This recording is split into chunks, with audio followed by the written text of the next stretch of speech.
mystery game that I thought looked really cool, and it's from 2022, so it's not very old, but I guess I don't know. But it's not old in the slightest, really. It's kind of new, but I thought it looked really cool and interesting, so I decided to play it and record it. And my recording doesn't work when I put this in windowed or in full screen. So if you can see the top bar, I'm sorry, but that's just how it's gonna be. Sorry. Anyway, let's get started. Welcome to the world of Entropic Float. This game was made for fun, using primarily royalty-free and fair use assets. For details, please view the credits through the main menu. This game is being shared for its story, so please excuse any potential lapse in technical details. Proper sound balancing is too much headache. If you find yourself confused by a particular plot point, you will have the opportunity to review the nitty-gritty of the world building upon unlocking the miracle route leading to the true ending. I plan on doing all endings, but we'll see how that goes. I might just do endings that interest me or all of them, so it really depends. And sorry if you can hear that, my water bottle has ice in it. Entropic Float also involves heavy topics such as abuse, mental illness, and death. For a detailed list of content warnings, please view the warnings through the main menu. I did kind of look at that, but I didn't really look very into it because I know I'm not bothered by those, but I can show that. I guess I can show it now. Let's go to content warnings. Are animals abused or killed? Mostly no. Are there bugs, snakes, or spiders? Yes. Is there substance abuse or addiction? Yes. Is there mutilation, body horror? Mostly no. Is there X method of death involved? Characters do die in various routes. Does anybody cheat on a partner? Yes. Is someone kidnapped? Yes. Is somebody's sentimental object destroyed? Not really. Does a child or parent die? Yes. Are there jump scares, clowns, ghosts, or gore? No. Is there gross out content? No. Is there a hospital, needles, or terminal illness such as cancer? Mostly no. Does somebody self-harm? Yes. Does anyone have an anxiety attack? No. Does someone have an eating disorder? No. Is there abuse targeted toward immutable traits? Yes. I'm sorry if I pronounced that wrong, but you can read it if it is something that you're looking out for. Is someone gaslit? Yes. Is their body dysmorphia? Is their body dysmorphia? Yes. Are there flashing lights or shaky cam? No. Is there pregnancy? Mostly no. Is there sexual assault, incest, or sexual content? No. Yeah, I looked at that one. Are there slurs? Not as far as I'm aware. Oh, okay. Is there antisemitism? No. Is there bury your gays? No. Is there ableism? Yes. Is someone misgendered? Yes. Is the ending sad? The ending is happy for most of the main characters, bittersweet for 2 and sad for 1. Is Santa spoiled? If you want to know this, it means you want to show this game to a little kid. Don't do that. It's a 15 plus game. Is there a plane, car, or train crash? Mostly no. Is there blood? Yes, in some routes. I'll probably have to label that or something. Or maybe I'm still a bit new, so maybe YouTube will look over me. I don't want to doubt on that. Is there abuse? Yes. Does someone fall to their death? Mostly no. And then disclaimer. The author of this game is white. General online opinion, year, race represented. Yeah.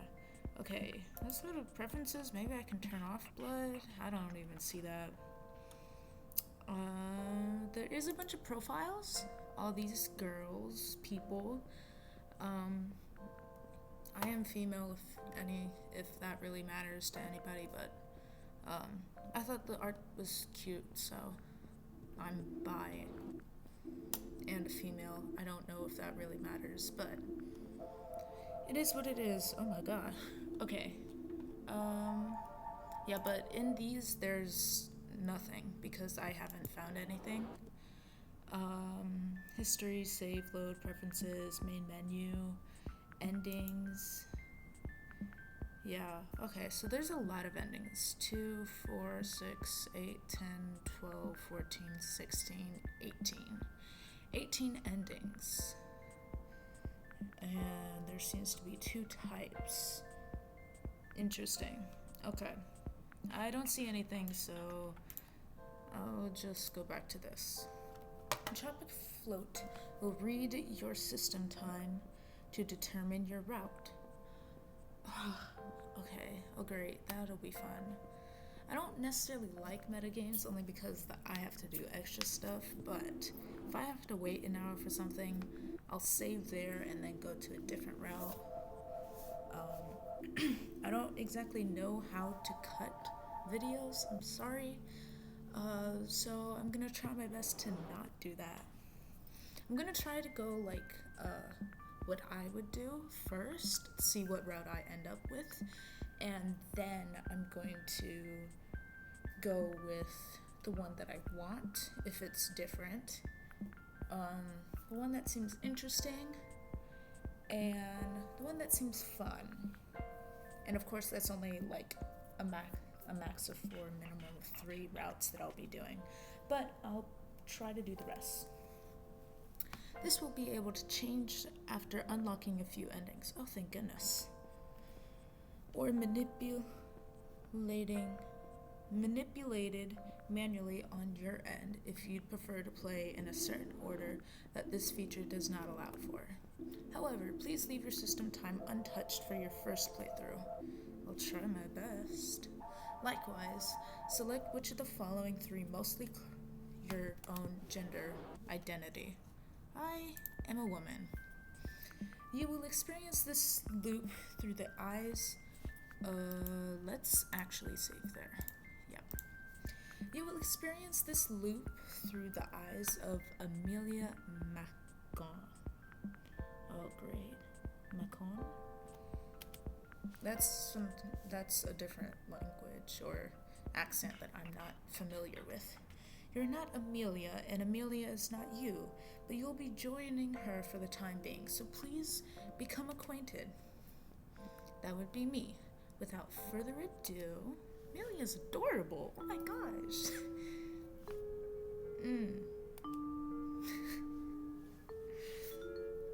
Well, first of all, I got up off the floor, obviously. Huh? God, what kind of backwater place is this? More importantly, how did I even get here? Even more importantly, why the fuck am I talking to myself? I decided to try to keep my thoughts internal for that moment forward. I figured my first course of action was to find a way out of this room I'd woken up in. I had no idea how I got here, given I wasn't prone to heavy drinking or anything of the sort. What is that watermelon? You see the watermelon, like right here? Right here? Oh, fuck. You see it right here? Like, what is that? Oh, crap. I I didn't mean to. And if I'd been kidnapped, wouldn't that be more obvious than this? You know what I'm going to do? I'm going to save right here. Yeah, I'm gonna override the slot because this is like the beginning. Okay, sorry. Part of me wondered if it could be. Well, I'd crossed that bridge when I got to it. How exactly should I leave the room? Is there a window option? Okay. Climb the tree.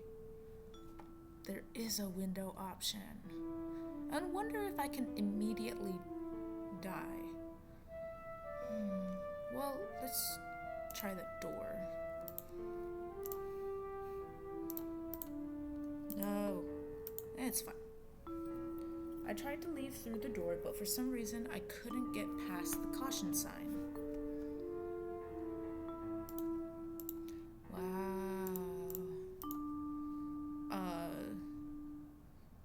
Climb the tree?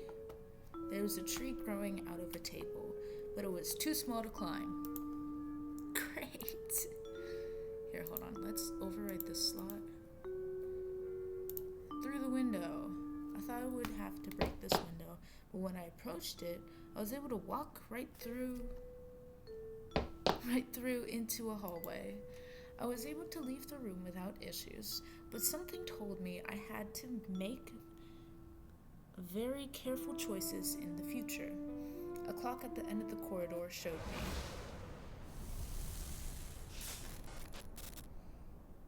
6 hands. That it's the afternoon. I also saw some people milling about the clock. Okay, I'm actually gonna look that word up really quick because I don't know what that is, and I don't know, I probably should know what I'm saying. M-I-L-L-I-N-G.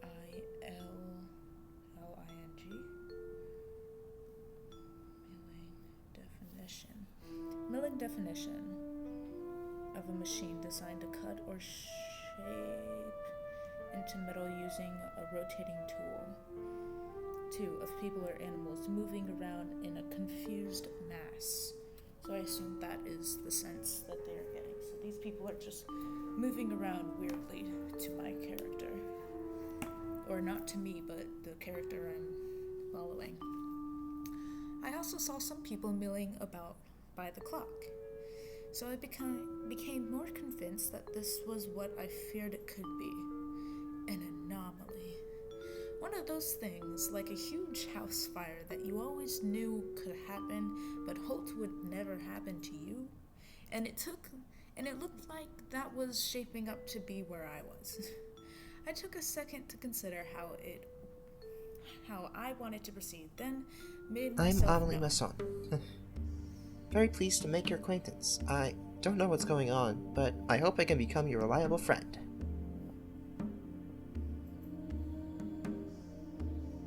Oh, you're not going to talk anymore? Okay. Who are all of you? Miss Amelia, I believe with the 7th person, that would mark everyone who was supposed to be here. That is to say, oh no, are there people coming in this room? No, that is to say for anomalies. Oh, okay. That is to say for anomalies of this type. There are usually 7 people at a time. This type being loop anomalies. I'm sure you're all familiar with the term. That's correct. There are almost always 7 people to a loop, even though there are more than 7 people in the anomaly. Rashmi Jamil, huh? I don't even want to know how you got inside my head. Get out of it. So you remember me this time, and who am I to you?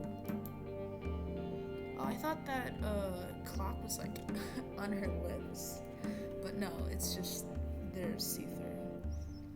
Fair enough. If you don't want to talk to me, maybe next time.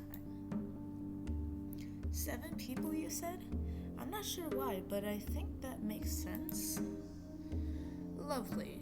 Now that you're here, I think we should all introduce ourselves as well. I'll go first. Hello, everyone.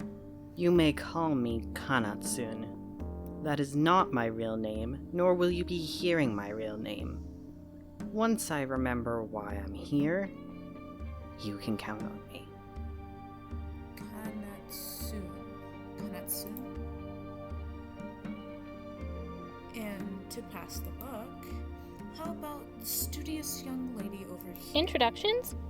I'm Toko Nozomi. Pleased to make your acquaintance. Here's hoping we can all get along, and that I don't slow you down too much. Toko? Okay. Well, I'm not from around here, and I've never even really thought about what I do in an anomaly. So I'll just do my best, okay? Don't worry about it. I'm sure you'll be fine. My full name's Jasper Jasmine Jekyll, but most folks call me Jazz. Though if I had to pick a music genre, deep down I'm a pretty basic bitch, so that'd be pop. And let's see. How about you? I'm curious about your deal in the green jacket. Yeah. My name's Yukari Mukjamanota. Let's, go with that. Yukari? Oh, goodness. Go with that. Well, far be it from me to pry. If it's some sort of alias, that's your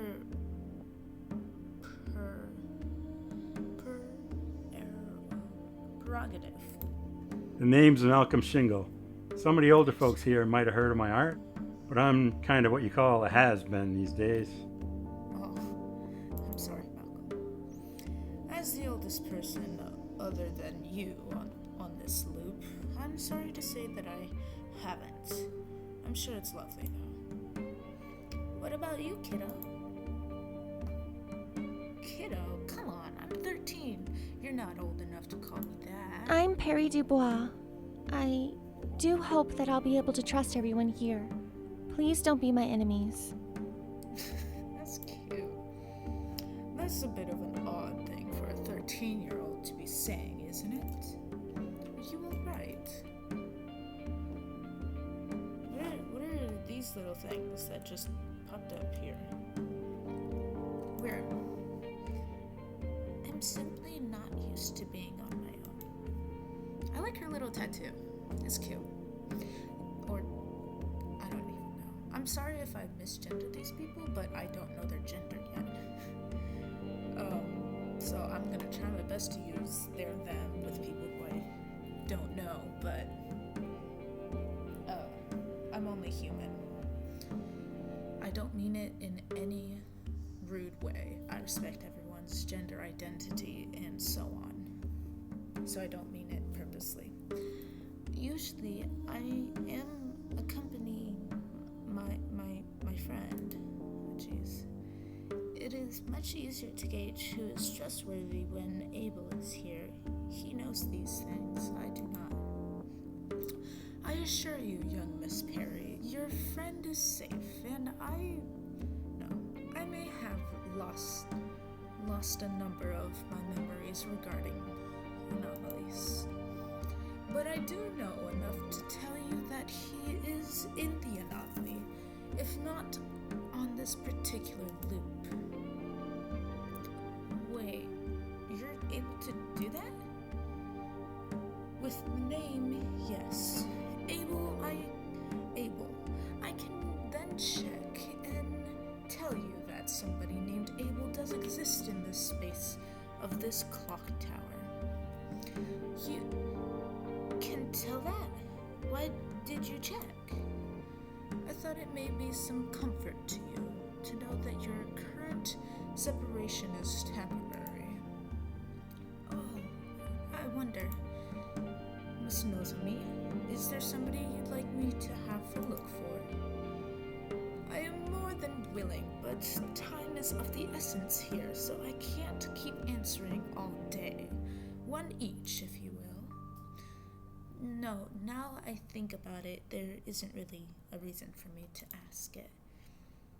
It's not really finding the person I'm looking for to just ask if he's in some other timeline. Suit yourself. Anybody else? There was a silence across the room, which didn't surprise me.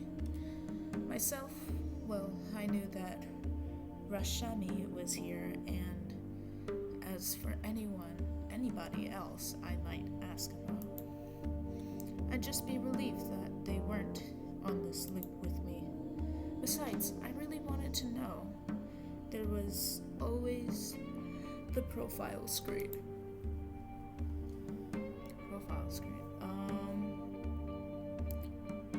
So if I click this, will I just check if they're in the loop or something?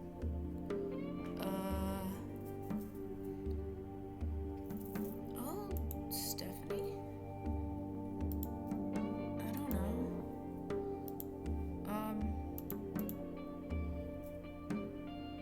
Select a character to see your collected notes about them. I already know.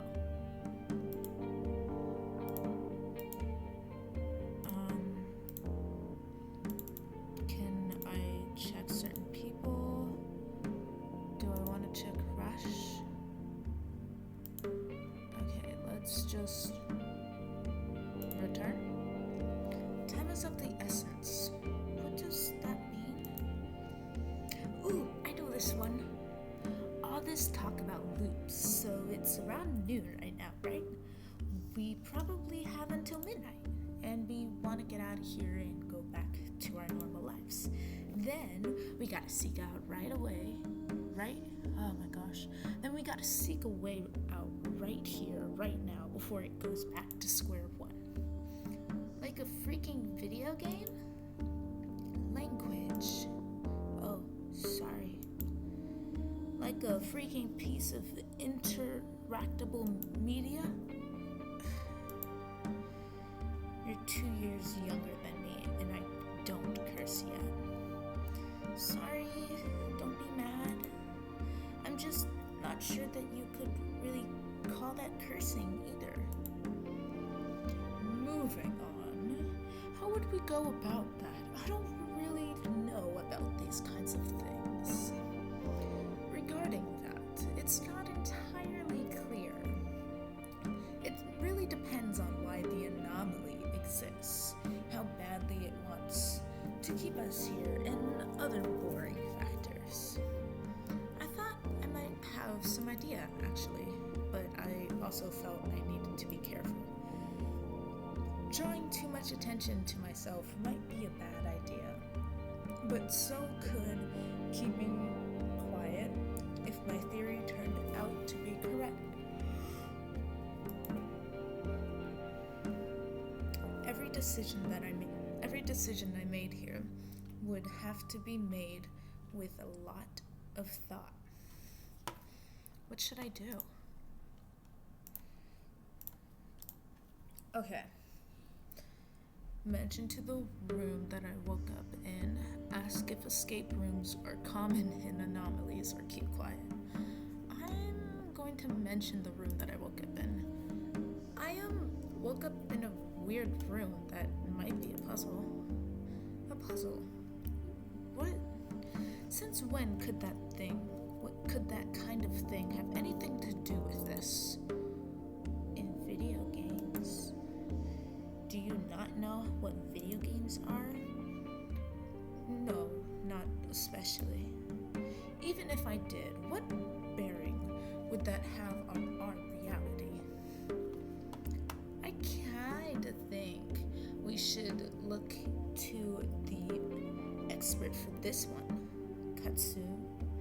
Kanatsun? Can I just say Kana? I'm just gonna say Kana. Yes, that's right. If Miss Amelia saw something that resembles a puzzle room, it seems likely to me.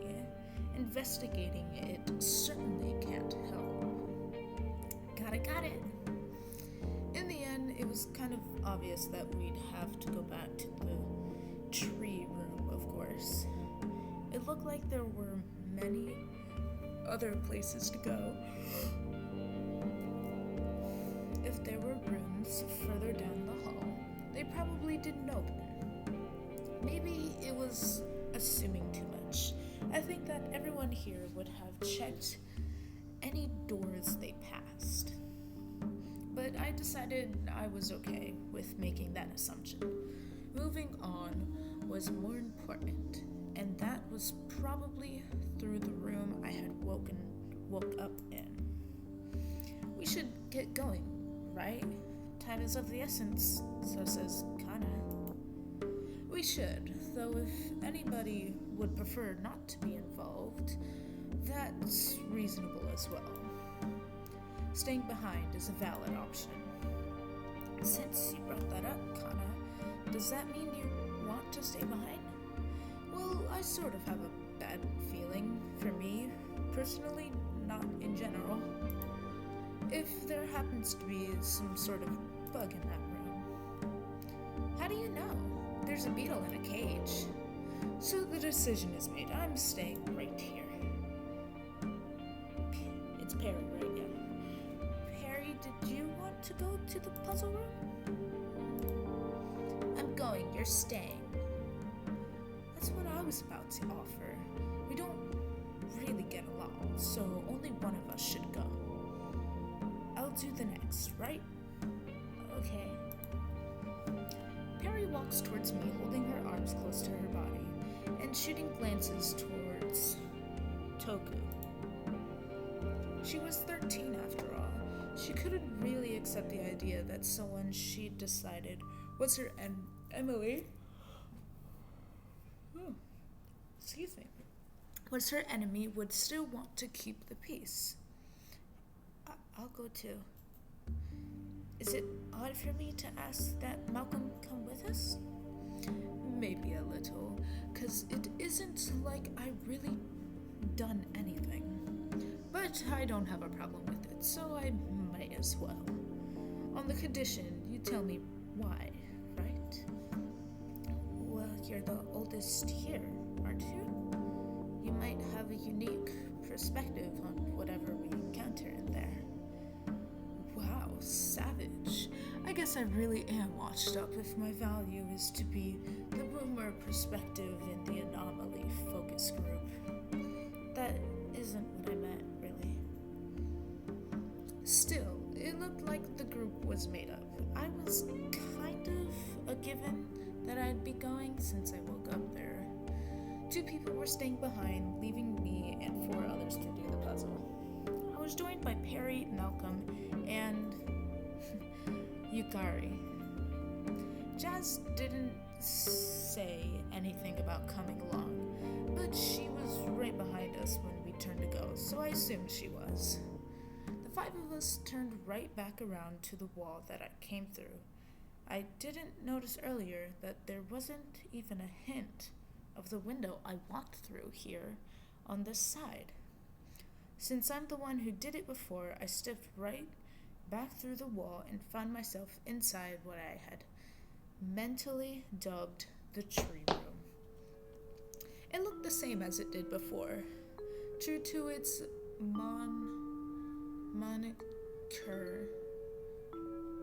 moniker, there was a small tree. Moniker. There was a small tree growing directly out of one of the tables on the other table. On the other tables, a beetle in a cage and what looks like a checkers board. The first time I was here, I didn't notice the items on the wall. On the wall in the corner, a strange mask and a clock. I didn't even see that clock. There was also a caution sign next to the door with a strangely threatening aura. I felt completely unable to touch it or walk around it. It's puzzle time. Puzzle time.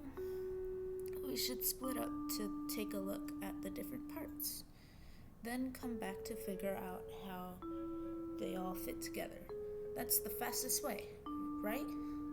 That seems like a good idea to me. I wasn't so sure that was the best option. I figured I'd leave it be. It might be harder to juggle things if we were all trying to solve all of the puzzle at once.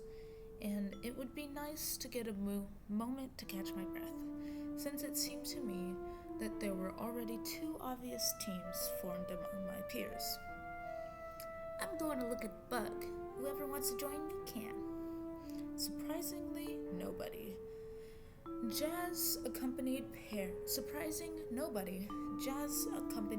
to the table with the bug on it. Yukari, was it? Let's examine the tree over here.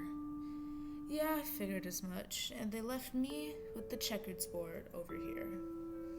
I didn't exactly have any ideas, but I could look busy staring at it for a while. This anomaly so far was shaping up to be kind of stressful. Even though I wanted a minute to myself, it still kind of hurt to be the one left out. I spent a lot of my life as that person, picked last and all that. In a way, I still was. I just got better at pretending like I wasn't. All of my coworkers considered me a friend.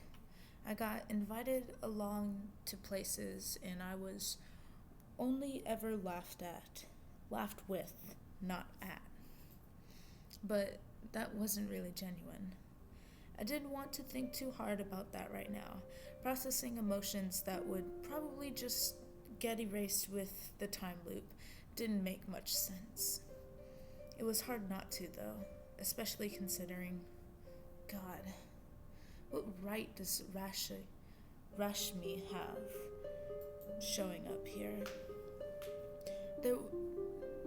They were one person who always had my back when we were kids. Emphasis on when we were kids.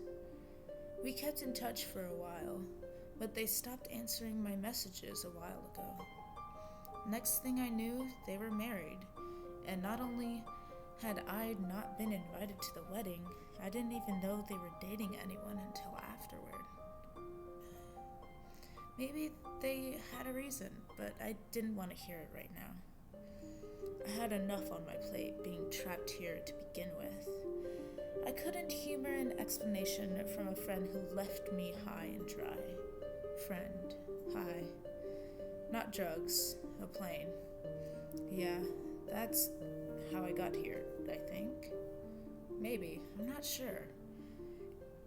It might not have been best to get a minute to myself, after all. Ugh, focus, Amelia. Checkers board. Regarding the board, just move on from now on. Play mental checkers. Throw the board on the ground. Play mental checkers. I tried to visualize the board in my mind. Well, not the board exactly, since it was right in front of me. I could see that for real. What I couldn't see were any pieces. So I was trying to visualize the board with pieces on it and play checkers that way. But first off, the more I looked at the board, the more I thought it might be for some other game. Maybe chess. I didn't even know all the pieces of that game though. Second off, even if I could picture the pieces, the idea of playing a mental game against myself fell apart really fast. It was kind of like the scenarios that ran through my mind when I was close to falling asleep. No matter how it started, my mind jumped ahead too much and lost the plot entirely.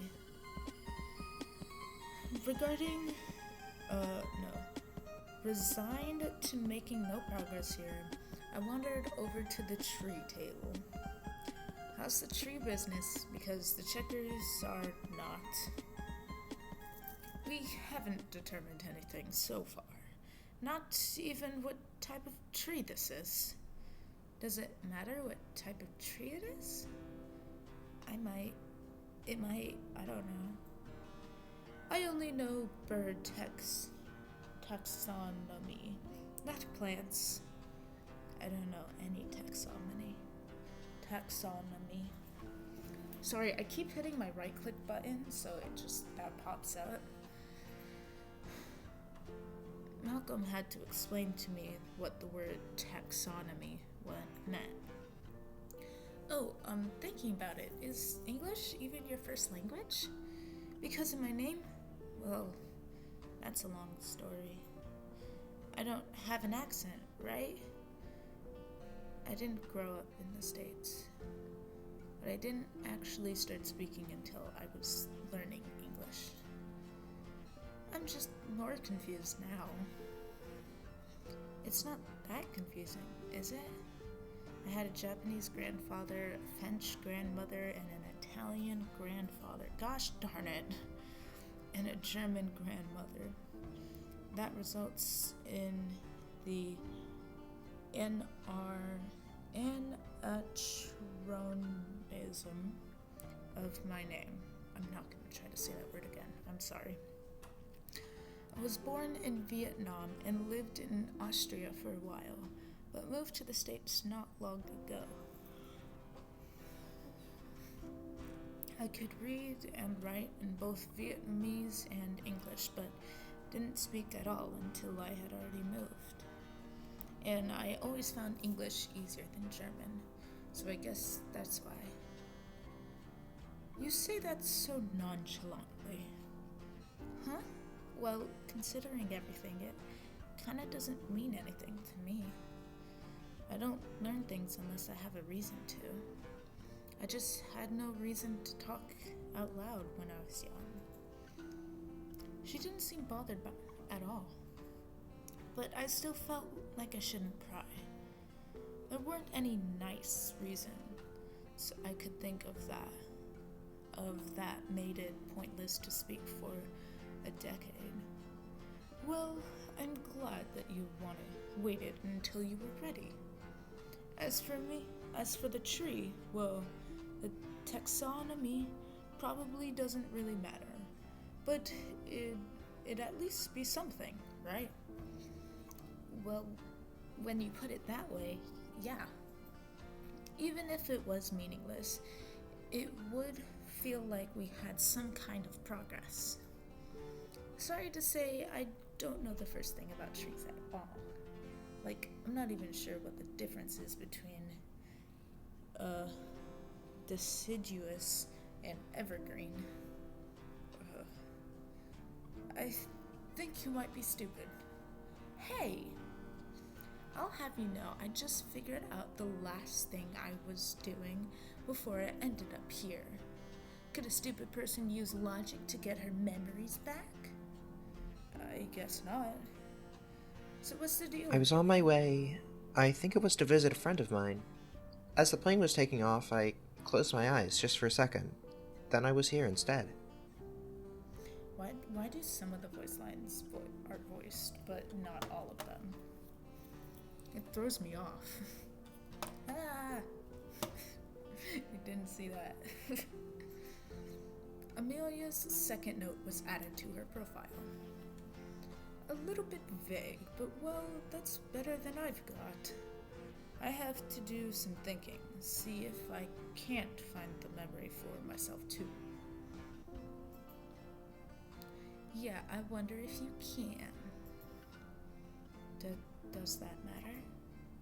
I think it's more important that we solve the puzzle at hand than remember how we got here in the first place. Right. Except that there didn't really seem to be anything to do with this tree either. I'm not sure if Malcolm was right and I was just being stupid, or if the stupidity being when we split up in the first place. Either way, I had no ideas. But should I try to spitball something anyway? I think so. Grab some leaves off the tree, move on to the bug, stare at the tree until someone else thinks of something. I'm gonna touch the leaves. I grabbed some leaves from the table. It seemed to turn a bit gray for a moment, and the leaves I'd taken disappeared from my hand and reappeared on the tree. Not only was was that useless, but I felt somehow like I'd upset a plant. I guess I just had to move on. Yeah, this is pointless. I'm going to check in with Perry and Jazz. I didn't like bugs, but it was better than just standing there making trees mad at me. It didn't really look like they'd make any progress either.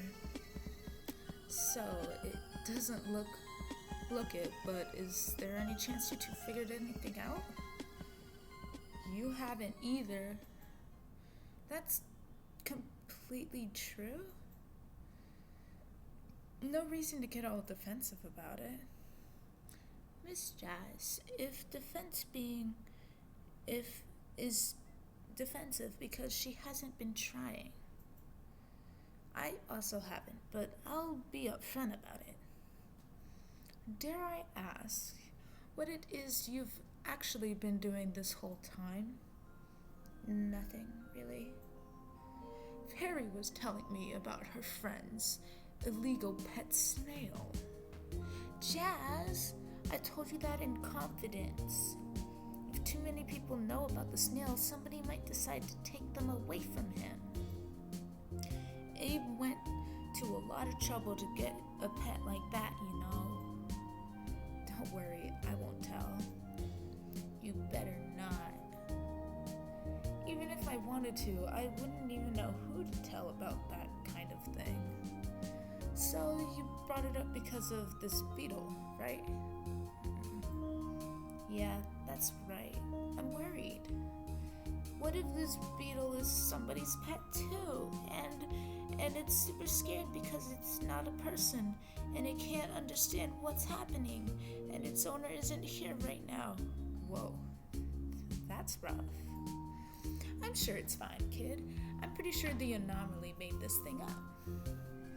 How are you sure? Oh, well, a lady must keep some secrets, right? But trust me, this beetle doesn't belong to anyone here.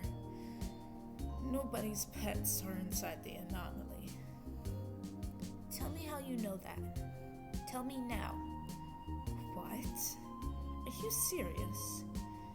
Kid, I'm trying here. What do you want me to say? I know more than I'm letting on? I'm lying and it very well might be somebody's pet? Yeah, it's not like either is a good option, you know? If you're going to try and act like you're older than you are, learn when to accept what someone says to you. I'm sorry. Help me, Amelia. Suddenly, this 13-year-old girl was pleading with me to take her side. To be completely honest, I agreed with Jazz. She'd done the polite thing and told a kind lie, even if I felt like she went a bit far in the opposite direction when she was called out on it. But it wasn't like Perry questioned that lie because she was trying to be spiteful. She was legitimately worried about the bug. I was sure how I should weigh in on the conversation, which had suddenly become an argument. Please, what should I say? I'm sorry you have to see this, but as I said earlier, I don't know how to cut videos, so I should prompt them to move on. I'd have to side with Perry. I'm sorry. Against my first instincts, I gave in to the puppy eyes. Jazz, tone it down a little bit, will you? Perry's like still a child, you know? Perry, you're okay, right? I'm not trying to act older than I am. It's just the way I was brought up. I really am just a kid after all. I guess. Sorry for being a bitch. I won't bother you again. Next time you say something like that. If I think you're lying, I'll keep it to myself. For what it's worth, I'm not lying. Even though I can't tell you why, I really do know that beetle belongs to nobody. You don't even have to believe me, but I want better. I'll feel better if I choose to believe that, I guess. It looked like things were smoothed over, though I still wasn't sure Harry and Jazz would be able to get along moving forward. I felt kinda bad for the kid.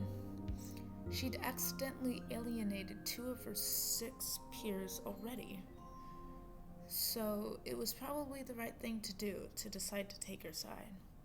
Now that I had taken a closer look at every part of the puzzle, I actually had an idea of how we might solve the whole thing. Well, not quite, but I at least had an inkling towards some of the puzzle. The rest would probably come later. The conflict between Jazz and Perry had gotten Yukari and Malcolm's attention as well. Hey, everything alright here? Perry? Hey, why you gotta assume I'm causing trouble for the kid and not the other way around? Well, objectively, you kind of are. Oh, right. I'm just such a little troublemaker. Yes, it's fine. Thank you for worrying about me, sir. You really think sir when you look at me? Guess I just can't keep my youthful scamp nature in my middle age. Can't? You're old. Damn, I sure am. Amelia? I was surprised to hear Yukari addressing me directly and turned to look at her. You have something you want to say. How did you know that? Looking at you, the unmistakable visage of someone trying to find an opening in the conversation. You should assert yourself more. Make your own opening. Gee, is it that obvious? But you know, right? It's hard for cute girls to speak up. Is that implying we're in the same class of cute girls? I don't think so. Wasn't that supposed to mean you're simply in another league? Incomprehensibly girlish. Incomprehensibly girlish. Thank you, I think. Anyway, what I wanted to say is that I think I figured out the puzzle. Watch and learn, folks. Despite my reservations, my desire to show off won out, and I picked up the beetle's cage. I looked to the table with the checkers board. Once I was there, I gingerly opened the cage and let the beetle out onto the board. As expected, it started moving in some unnatural way. Nothing horrific or even a little creepier, just more planned out than I'd ever seen from an insect. It walked around the board in a very specific motion. It stopped and spun in a circle. A compartment on the side of the board popped out, revealing a small hacksaw. Can't say I've seen anything like that before. Is that to cut the tree?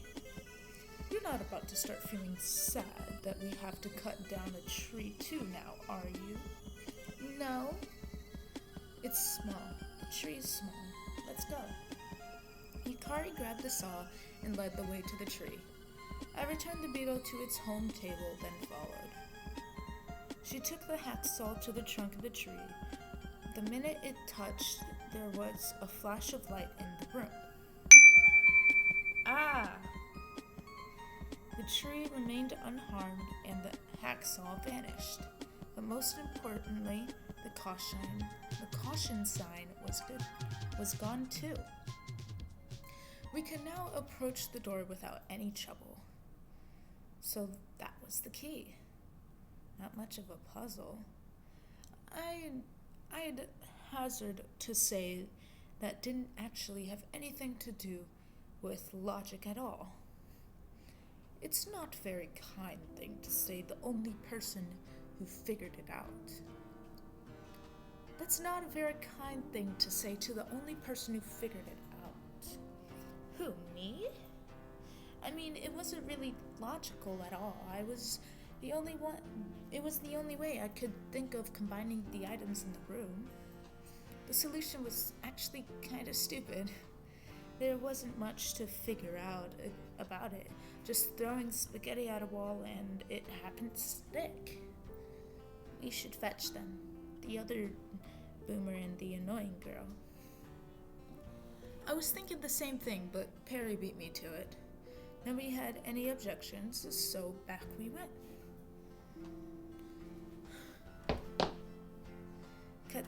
Kana and Toku were still standing in the hallway. That didn't take you very long. Did something go wrong? More likely, time passes different inside of that room than it does out here. Wait, that can happen? Spooky. It does, quite often. Puzzle team, am I right? I think so. We went in there for like 40 minutes. I wonder if there's something we could use to our advantage. Probably not. Shut a guy down, huh? You lot are really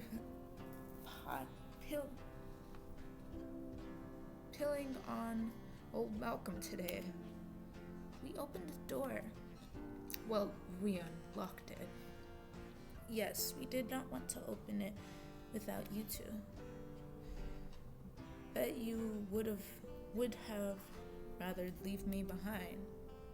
For your information, Perry is the one who reminded the rest of us that we should come back first.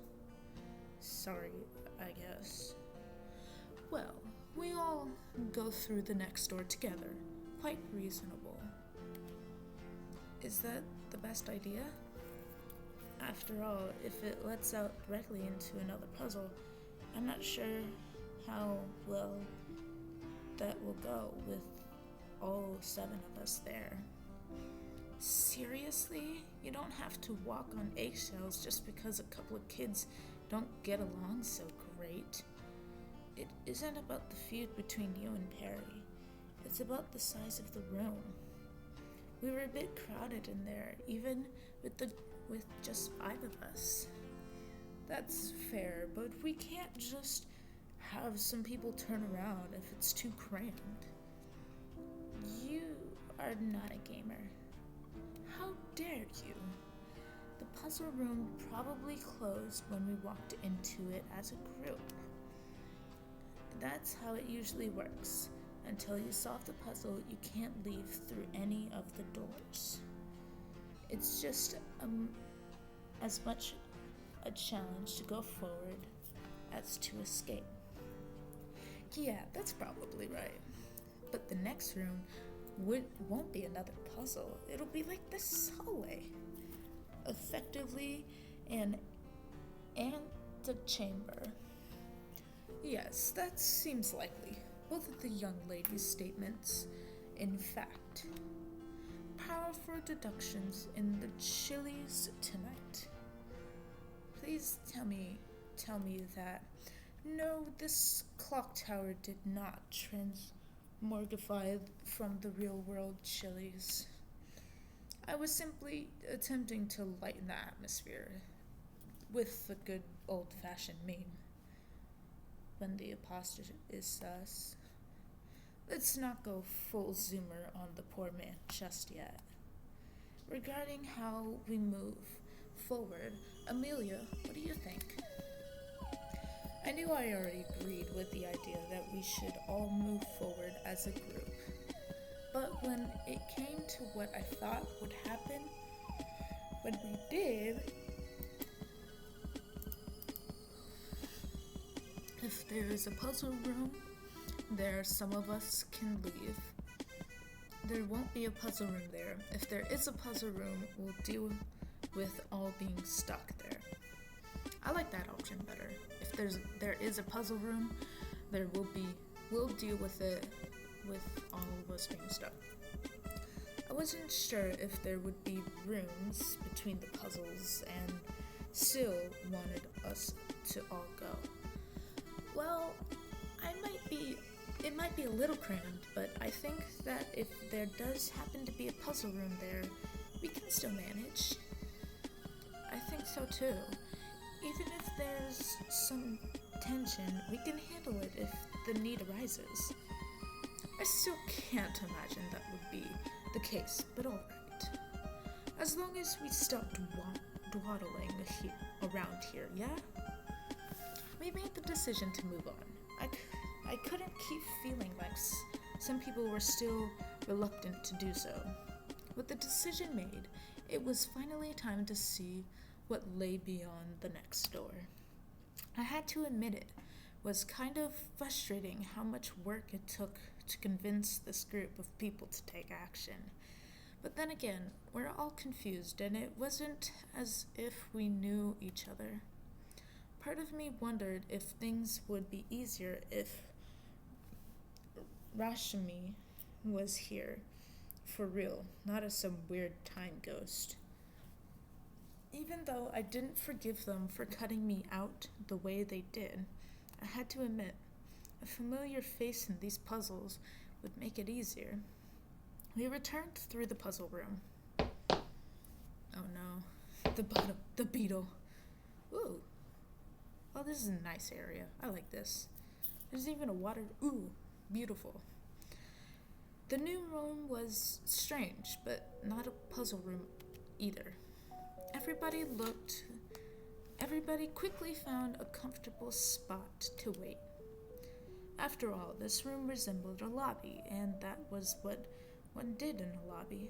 Wait. There were couches and chairs, a low table, and a water cooler, which was what gave me the impression of it being a lobby. The potted plants floating nebulous fuzzy balls, and fake windows didn't do so much for me though. It was obvious the next door would have to lead to a puzzle, so all we had to do here was figure out who would be solving it.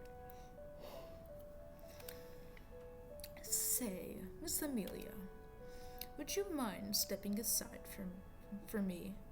with me for a moment? Huh? Well, sure. Bro, I'm sorry, this mouse. I followed Kana to a corner of the room a bit away from the others. So this may sound strange for me to say, but I think that you have an increased affinity to the clock tower.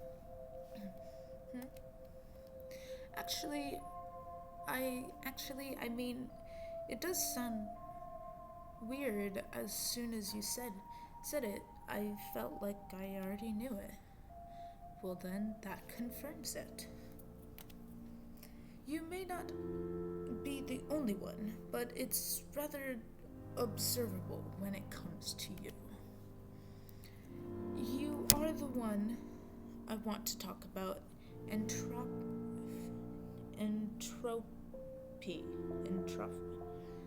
I keep wanting to do the f for the ph, but it's just p. Entropy.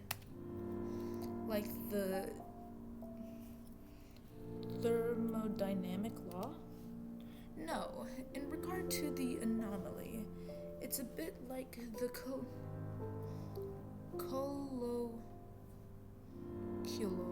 use of the word. Okay. A gradual descent into chaos or decay. It happened with any anomaly, but this one seems particularly vulnerable to it. Luckily, with it being a loop, if it does get decayed by entropy, it doesn't really matter because time will still rewind, right? Exactly. But there's still a consequence if a loop is lost to entropy. Entropy. Jesus. I mean, Cheez-Its. Lost to entropy. Entropy. Leave me alone, man. Entropy. I can't regain memories of it on other loops. Regaining memories? To put it simply, when a loop anomaly turns back time, we've still experienced what happened in it. Our brains just lose track of the information. When the loop decays, however, it's gone. Everything we might have learned during that loop, we can never get back. Right. And we need to remember as much as we can if we want to make it out of here. Precisely. I doubt that the information we'll learn from any individual loop can possibly lead us to escape. But if we're able to tap into a long history of different discoveries, so like if you want me to help you make sure this entropy thing doesn't happen, your help would be much appreciated, yes. So far, your decisions have been fine, I guess. Fine, you guess? Your record is neither spotless nor an absolute failure. As is usual for human beings, you've made some poor decisions and some good ones. In the entropy of others, I believe that their contributions usually land at around 40 points. How these points are measured, I couldn't tell you. Confidential? Simply above my pay grade. I have no idea right now if my work is considered confidential or not, since I'm unsure what it even means. In any case, if you keep your own contributions below 11 points, we should be in the clear. I'll try. Thanks for trusting me with this, Kana. Not to put it too fine a point on it, Miss Amelia, but against all sound judgment, I do believe I'd trust you with my life. Yeah, you too, Kana. I feel a strange sense of familiarity. I can't say that word. Familiarity, after all, with Kana. I thought I felt it to a lesser extent with the others, too.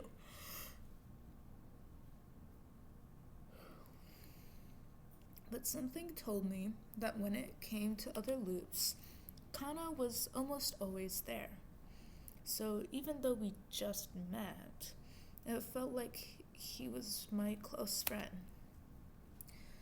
But that wasn't important to the loop we were currently in. And now that we returned from our chat, the others clearly wanted to discuss the upcoming puzzle. Hello, Amelia, Kana. This upcoming puzzle, I plan to be involved. Kana, you should too, since you weren't in the last. I'm staying here, like me and Toku agreed earlier. I mean, right now, I'm a little more interested in what Amelia and Kana were plotting in that corner. I glance at Kana. The eye contact he gave me in return confirmed my suspicion that he didn't want me to tell the truth. To anyone else, what he just told me would probably come across as at least a little unhinged when, so far, there was no tangible evidence to back him up. But the worried look also told me that I had to be careful when lying, not to create more entropy. So to cover up what we were really talking about, reveal a secret that isn't what we were talking about, tell an obvious lie, then tell a lie that sounds more plausible if caught. As if caught. I'm gonna reveal a secret that isn't what we were talking about, because I feel like this could cause damage, but this one wouldn't cause as much damage, so I'm gonna reveal a secret we weren't talking about. I decided that it was probably okay to tell them about my own secret. After all, it wasn't like I was the only one. You might have guessed it already. Yeah, I was just asking Kana if he thought I should share something personal with you guys. And he said he thinks it'll be fine, so, here goes nothing. I'm, actually transgender, and I'm not really out in reality. Nobody said anything at first, looking to me to elaborate more if I wanted to. It's a little weird being here because I don't usually look like this in my everyday life. Earlier I remembered being on a plane right before I got here, but I know I'd only gotten all dressed up like this in the privacy of my own home. I'm not sure if the anomaly is affecting me in some weird way to let me look like, well, myself. You're the only people, well, I guess you and the 7 others in the anomaly who aren't here right now. Nobody else has even met me as Amelia, so that's what I was talking to Kana about. I'm sorry. I didn't mean to pressure you into telling us that. I didn't really want to elaborate right now, but you can probably tell I'm kind of a similar boat. I mean, not exactly the same. This is how I look in reality, but you get it. Keeping secrets in a place like this isn't a good idea. You don't pressure me especially much. I don't know, it's weird, right? That I'm 26, I'm not out to anyone. Well, you're still pretty young. I didn't figure it out till my junior year. Didn't take it anywhere until my 20s. But I know people who went even longer before they became themselves. Malcolm's third note was added to his profile. What third note? Let's save profile. Where's Malcolm? Malcolm. A transgender man who came out. Okay. So, he, him. Oh my gosh. Let's go. I don't know who this person is. Russia is they, them. I kind of assumed that by the way Amelia talked. Still don't know them. Jasper? I don't know Jasper. Toku. She, her. Jay. Yukari. Oh, Yukari is a he, him. My bad. Okay, he, him. Kana is he, him. Malcolm, he, him. Perry, she, her.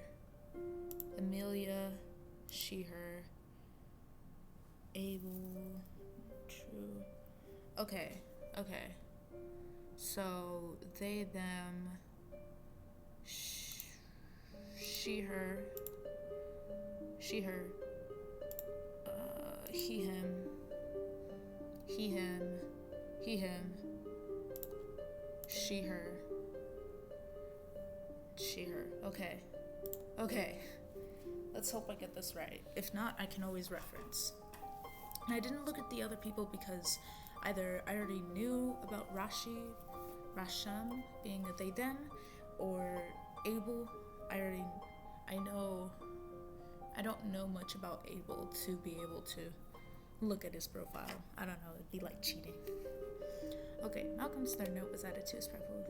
You're also transgender?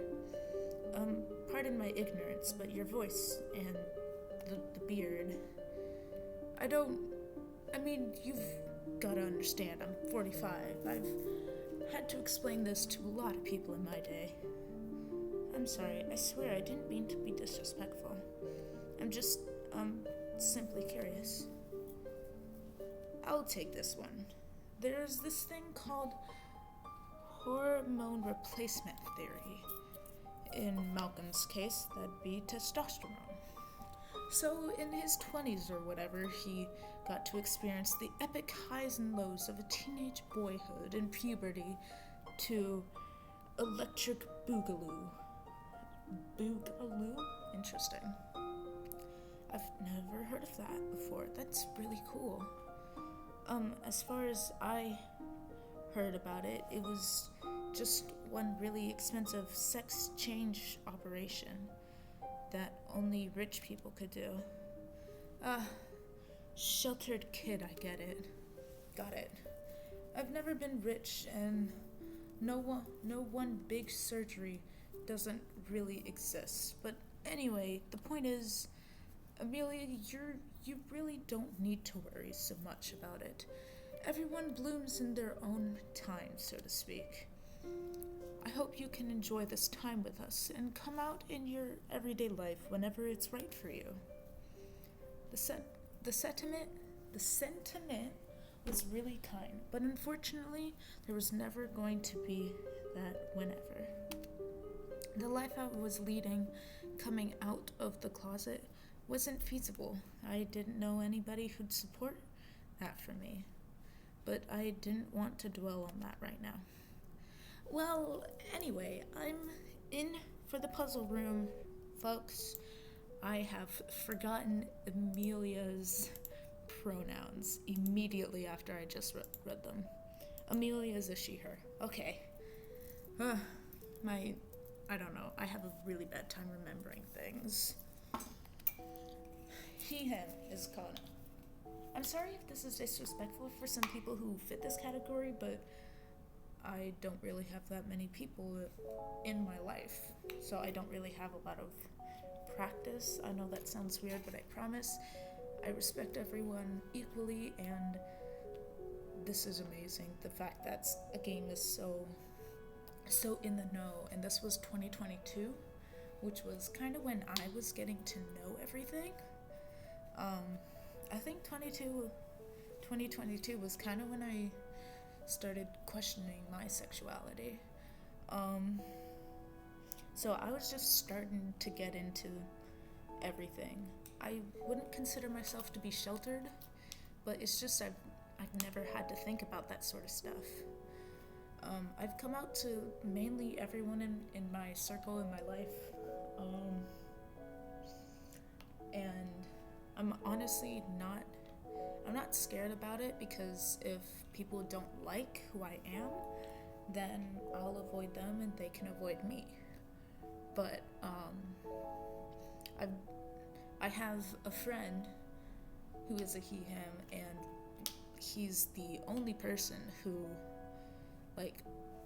is this is so, I feel so bad talking about it this way, but he's the only person in my life that actually has different pronouns than what he actually looks like. But I try my best to respect his pronouns, and I've been open about it to him, be like, you're the first, it's hard for me. And he said that he's understanding of that. It's only a problem if you do it intentionally, which I will never do, because that's disrespectful to the people and just terrible that you don't respect somebody else's preferences.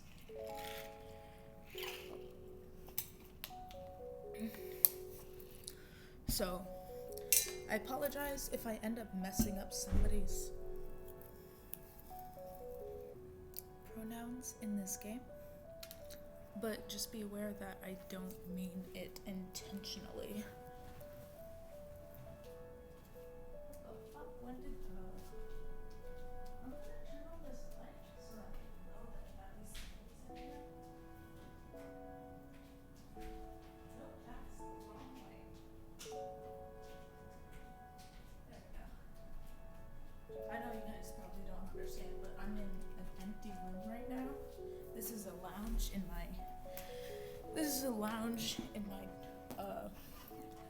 not in my dorm, but this is a lounge not in my dorm, but excuse me, in my building that I'm in, so anybody can walk in here if they have the card, and I'm the only one in here because nobody comes in here. Anyway, enough about that. Props to anyone who comes out. Good for you guys. And I hope those of you who haven't come out, love yourself whether or not you do. and I hope you do end up being comfortable with yourself, but always remember that the second you find somebody is just a beautiful thing you shouldn't let go, no matter who they happen to be. Anyway, so that's Miss Nozomi, Miss Amelia, and myself so far for the next puzzle room, and young Miss Dobble is sitting out. I'll sit it out. I don't think I've been very helpful. Malcolm had a lot more ideas when we were trying to figure out that last puzzle. I wouldn't necessarily go for that, but yes, I may as well join you for the next puzzle. That leaves me, right? Well, there were 5 of us going last time, so I'll go again this time to keep the number the same. Didn't we have an entire agreement about how 5 people in a puzzle room was crowded? Sure, but I don't care. Besides, it was just almost crowded. All 7 of us would have been actually crowded, and we weren't doing that, so then it's decided, shall we? And just like that, our puzzle-solving barrage was assembled. Perry and Yukari stayed in the lobby while the rest of us crowded around the door. So it seemed our next challenge was a rec room? In the center was a pool table. On one corner had a sofa and a television. Another had a makeshift bar. Another wall had a fireplace and a chair. And the final corner had another couch, something that might have been a dartboard, some debris, and an out-of-place stained glass window. Definitely another puzzle. It seemed like the neutral rooms were mostly made of one section, while the ones we had to solve were set up so we could divide and conquer, I guess. Not like that meant much, though.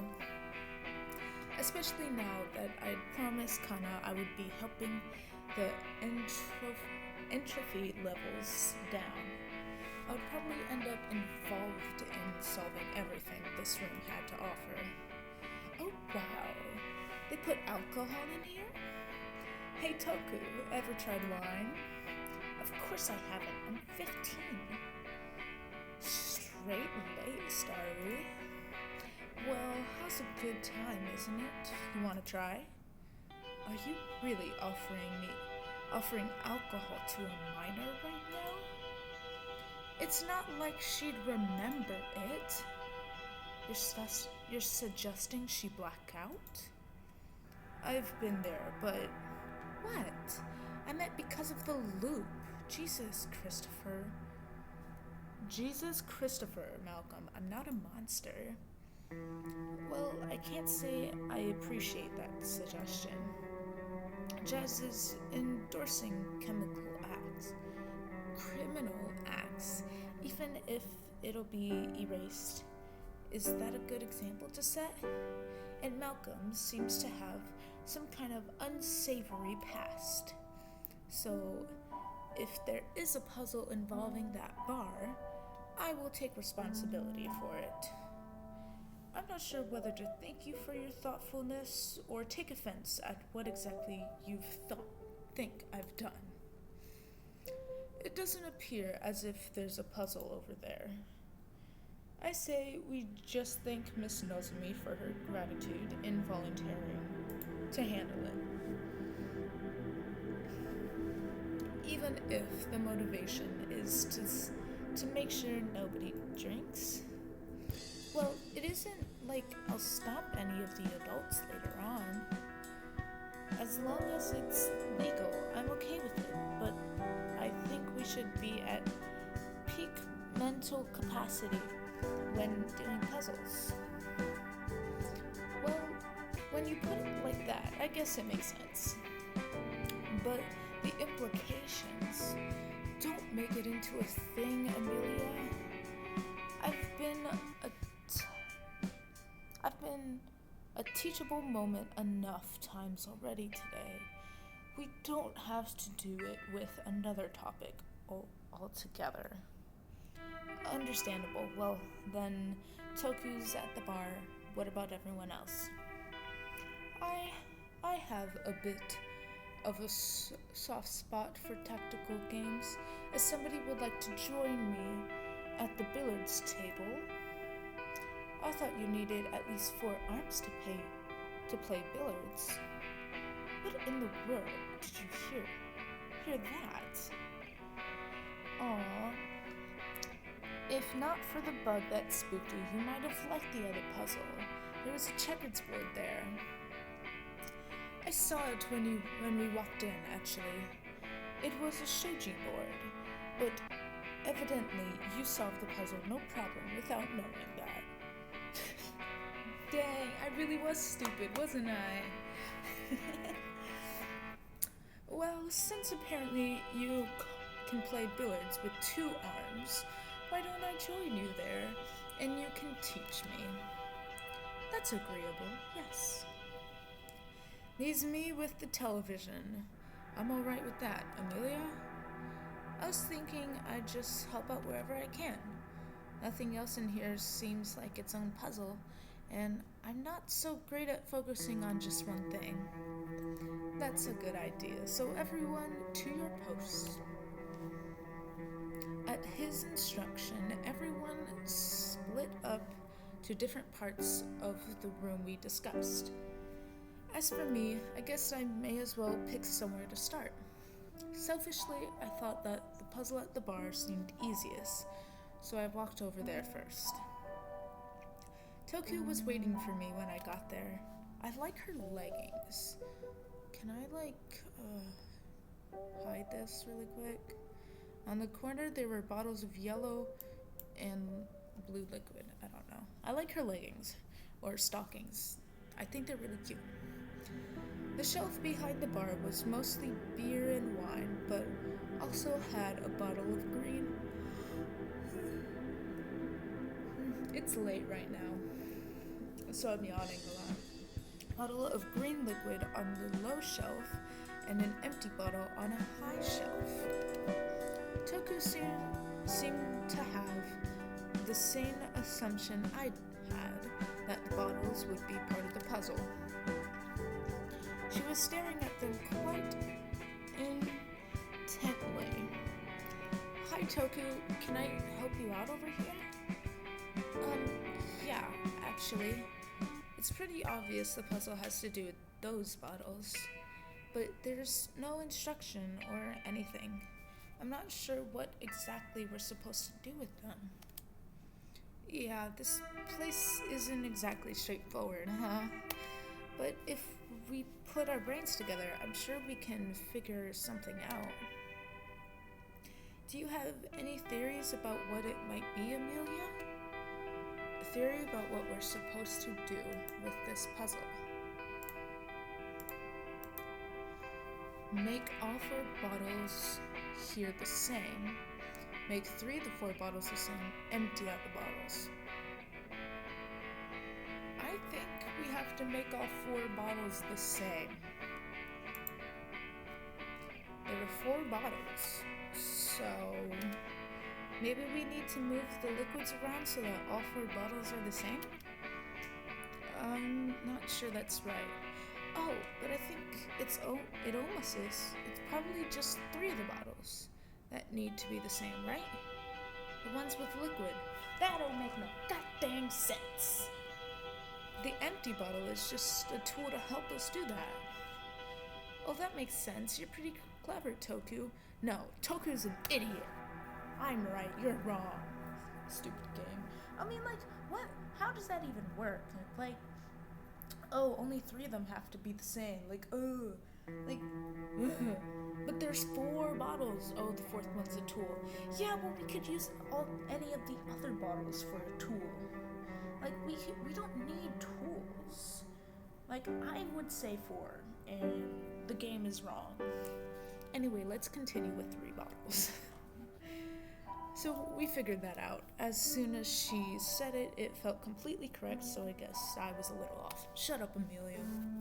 You did beautiful. Move on. My choice was correct. Toku's an idiot. Now that we knew what we were doing, all that was left was to do it. I retrieved the empty bottle from the top shelf, then began the process of making 3 green bottles out of this. First, pour the blue into the yellow, pour half of the yellow into the empty bottle. That's what pour half of the yellow into the empty bottle.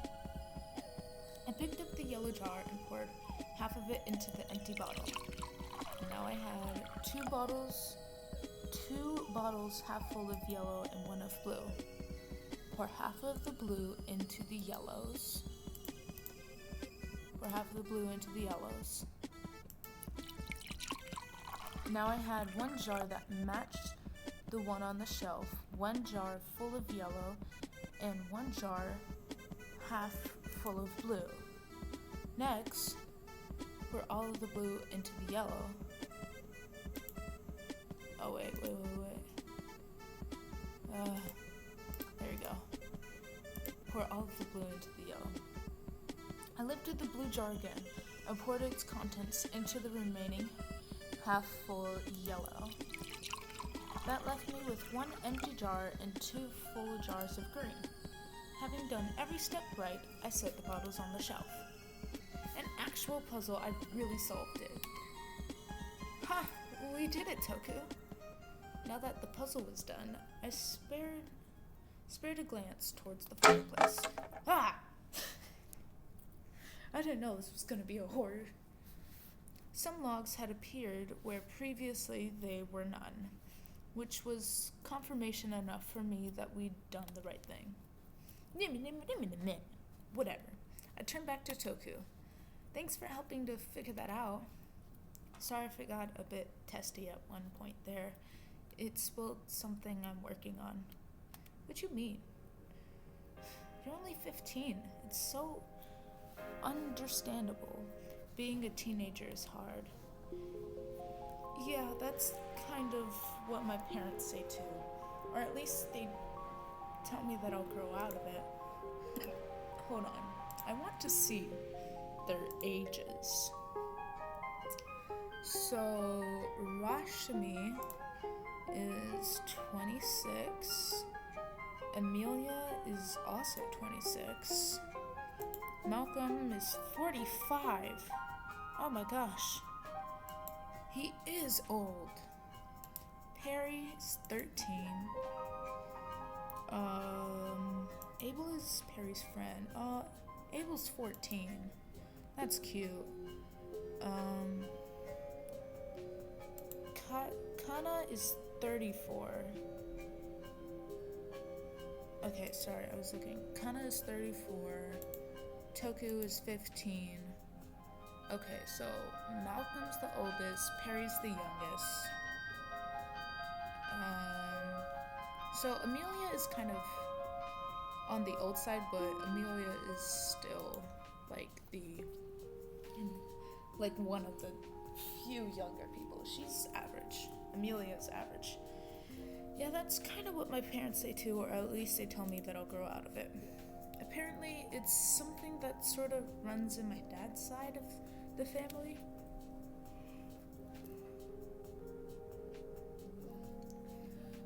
You know, some personality traits that just seem to pass down generation after generation. Nozomi kids are a little insufferable at times, I guess. Like, how do I explain this? Oh, it's just like you're predisposed to act a certain way, but getting older gives you the emotional maturity to get a handle on it? Yes, that sounds about right. It's not something I learned anywhere. My parents just are both really, oh no, laissez faire about things like this. I have no idea what that word is or how to pronounce it. But I'm just gonna say my parents are both really lax about things these days.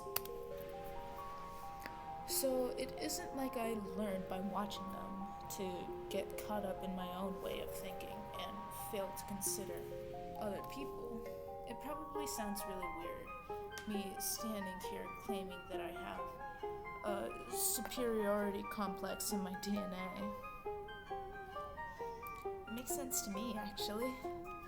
Some part of personality has to be genetic after all. I think what matters is that you're aware of it. Thanks, Amelia.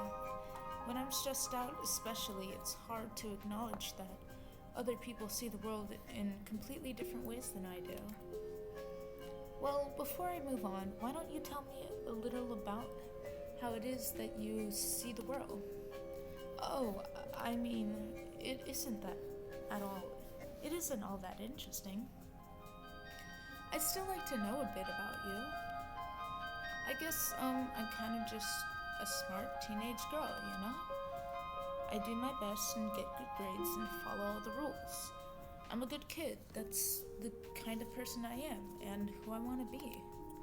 Things like hobbies and pop culture, I don't care about that stuff. I'm part of the student life committee and I plan to run for student council next year. Sometimes people call me a weirdo for not being interested in those things, but I just want to build a good life for myself.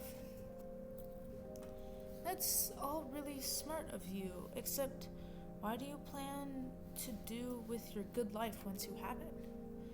Oh, well, I guess my one real interest outside of school is travel. When I do have free time, I like to read brochures and then research the history of those places. If I work hard and get a good job, then hopefully I can afford to go on vacations to interesting places in my time off. That's why I speak English way better than most kids my age, too. Hey, wait a minute. I was certain that each of us here was taken from the United States. I'm not sure why, but I think I was in California before ending up here. Poor timing to be in the country, I guess. Thanks for listening, Amelia. I won't keep you here any longer. That was teen girl code for okay, leave me alone now, you silly old. I took the message to heart and moved on. Aw, don't take that shit to heart. Come on. Jazz looks really into it and kinda looks like he's not having any of it. Wait, I didn't even look at Jazz's pronouns. Jazz, my person. Are you Jazz? Okay, Jazz is she, her. She, her. Okay, yes. I wasn't sure. I was like, what? I knew I was missing somebody. Okay, at the pool table, billiards table. In any case, Kana and Jazz were there, but they weren't playing? Actually, I'm pretty sure I walked right into an argument. I'm telling you, Kana, anomaly billiards need 4 arms. That doesn't make any sense. The issue here, there are the proper number of cues for the proper number of players with the proper number of arms. We don't have the proper number of balls. You don't have the proper number of balls. Untrue, Ender. That's an ad hominem attack. I was gonna say, oh wow. Internet atheist much? What? I don't think that says atheist. Atheist much? Real mature, dude. Yes, Hi guys. Bet it's going really great over here, right? Oh, thank God. You're not getting in a tiff over a game being incorrectly set up in an anomaly, where it's probably a puzzle, are you? Us? No. That was great. Oh my god, Jazz. Jazz. You need to shut up sometimes. We're both professional individuals who would never get in a fight about something that obvious. Yes, precisely. I like how Jess is like, you don't have the balls. It's like, that's incorrect, and come on, man. I'm sorry. I probably shouldn't joke about something. Let's just forget I even said anything like that. I love his, I like his gloves. I've always wanted to wear gloves on the daily, but I don't like stuff, like, on my hands so that I can't grasp things right. But those, I'd like those. I haven't seen his palms yet. Or I think I have, but I haven't seen it properly. But if his palms aren't covered by the fabric, I would want those. But Miss Amelia, we haven't found any leads about what the puzzle might be. Yeah, I never would have guessed. Those are big holes. That's what she said. Okay, at least I was able to diffuse the situation. Even though it seemed almost playful, I could tell you from experience it was about to escalate. Jazz was obviously used to arguing for fun, while Kana wasn't. Never a good combination, right? Ugh, it's so annoying sometimes. Like, I complain for fun. I'm sorry, world. It is what it is, and you can tell me if I complain too much and I'll shut my ass up real quick. But also, I argue for fun. It's hilarious. My stepbrother takes it a bit too literally, though. Yeah, he tries to use logic and I'm just arguing for fun, so he's just, like, not having it. I feel bad, but at the same time, it's fun. But yeah, I completely agree. It's never a good combination, and it's so annoying on both sides. Because when I'm trying to be serious and somebody else is trying to have fun, I'm just like, no, please stop.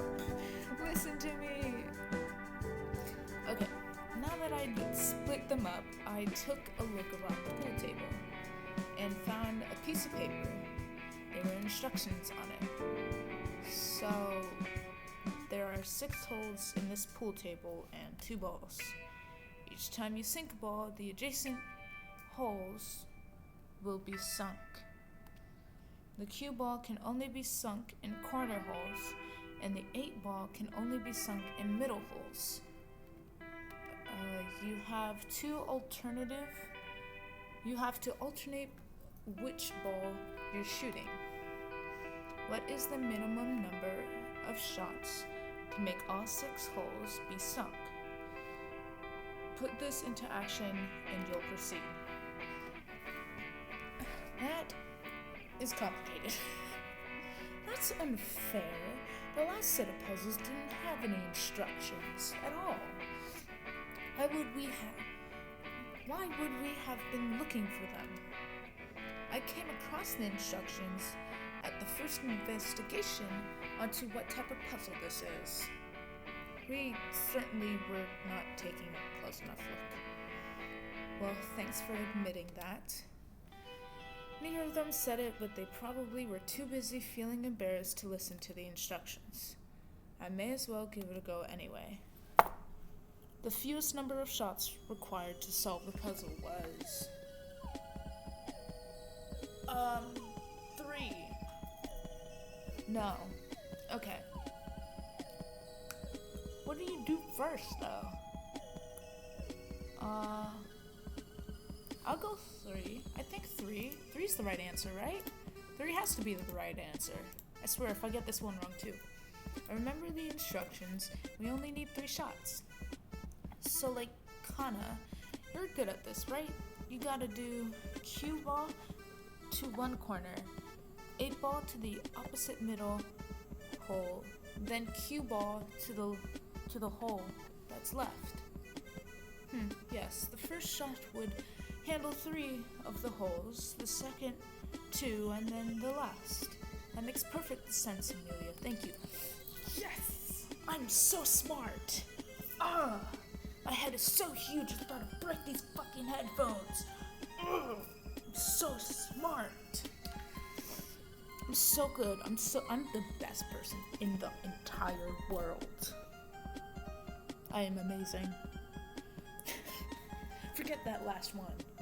Toku was an idiot. Anyway, moving on with my accomplishment. With that, he followed my instructions in order to complete the riddle. There were technically other combinations that would work right. Because what I was thinking is, you would sink the cue ball.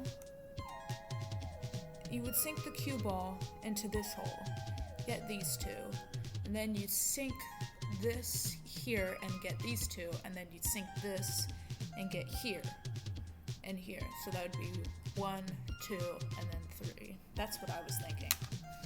But what Amelia said to do was take the cue ball, sink it here to get these 2, then, or sink it here to get these 2, sink this here to get these 2, and sink this to get here.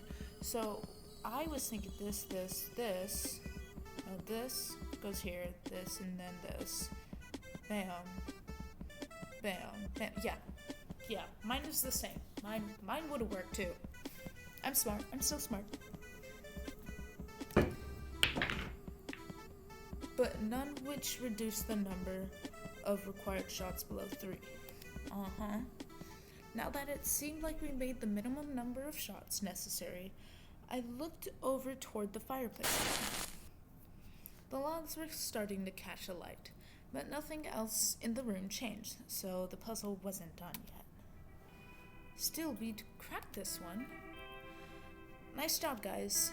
We're the one who did a nice job. We weren't succeeding at anything before you walked over here. Yes, Jazz is correct. Thank you, Amelia. Aw, thanks. It looks as if Malcolm is still struggling with the television over there. Maybe that puzzle needs your touch as well. And there it is. Yeah, well, I'll go see if he could use some help. It actually boosted my ego a little bit. Oh!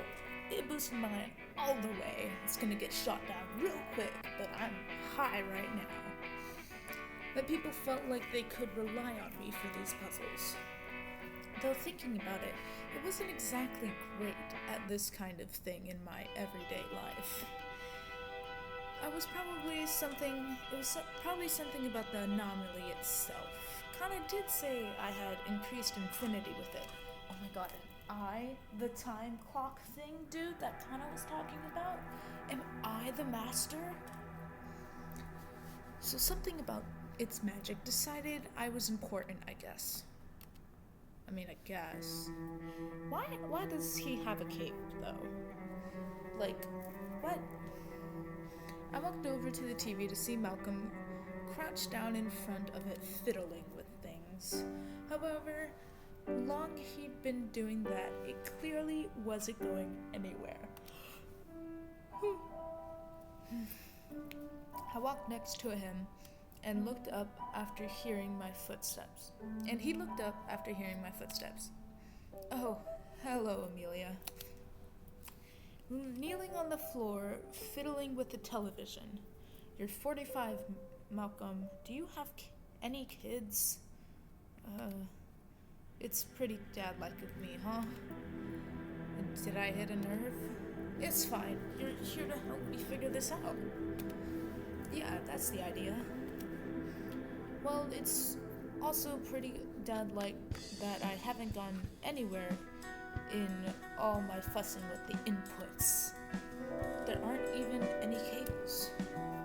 If there were cables, then maybe I would have figured something out. Why are you even still trying? I haven't just been doing this the whole time. I've been over here. I spent some time thinking. You know how to manage to remember earlier. You know how you managed to remember earlier what you were doing before you ended up here? Yes, I do know that thing that I did. Did you figure it out too? Yes, but you might not like to hear what I figured out. I think I'd rather know than just hear something ominous like that. Right, sorry about that. But, well, I just mean that this anomaly has to have been here for quite some time. People know about it. Oh. Yeah, I heard about the anomaly on the news, actually. I figured, well, I was kind of bored.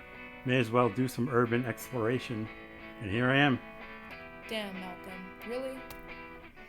Malcolm's second note was added to his profile. I wonder what it is. What is Malcolm's... No, Malcolm, okay.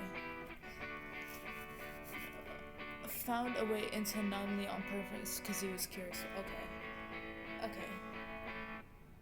Biromantic asexual? I don't know what that is. Oh goodness. I'm gonna look that up.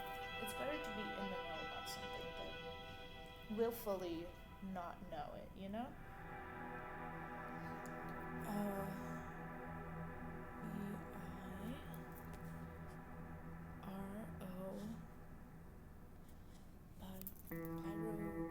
Biromantic. What is biromantic? A person can identify as both biromantic and bisexual.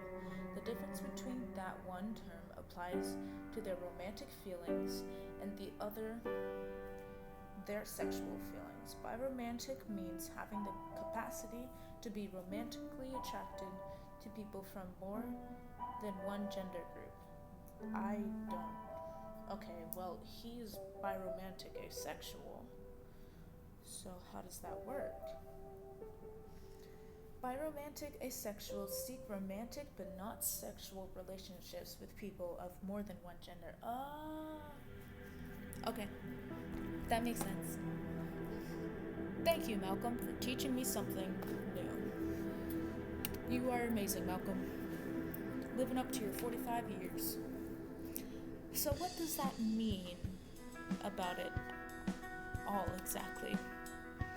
Well, I don't know any of you beforehand, so I can't say which of you have been here longer.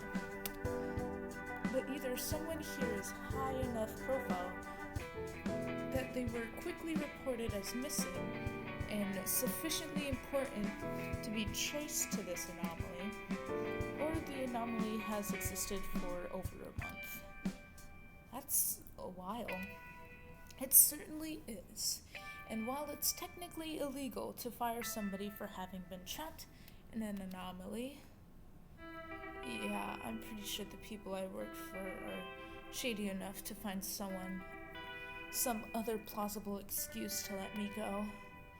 I hope that the others fare better. What about you? My job's actually a job, as opposed to a career. If I lost it, then I'll find another one. I have a small nest egg to keep myself going to. And my only pet is, well, right here with me. The bird on his shoulder, which I didn't realize was real, suddenly let out a plaintive coo. It's real? Oh my god, that's a real actual bird. Oh my god, that's an actual bird? You thought he was fake?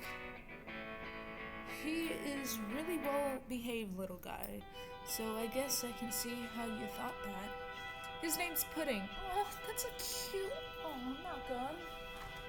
Is he as old as you? I'm kidding. I'm sorry.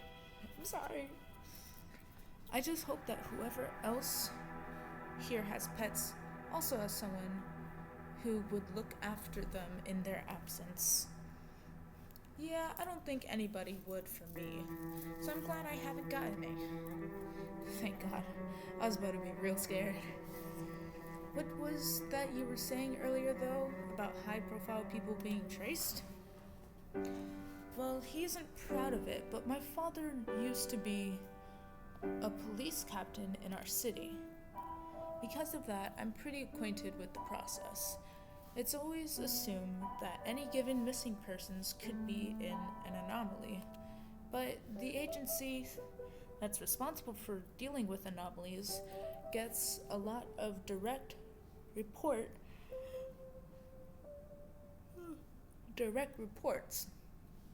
as is. So it would be a waste for everyone's time to spend them every single missing person. Okay.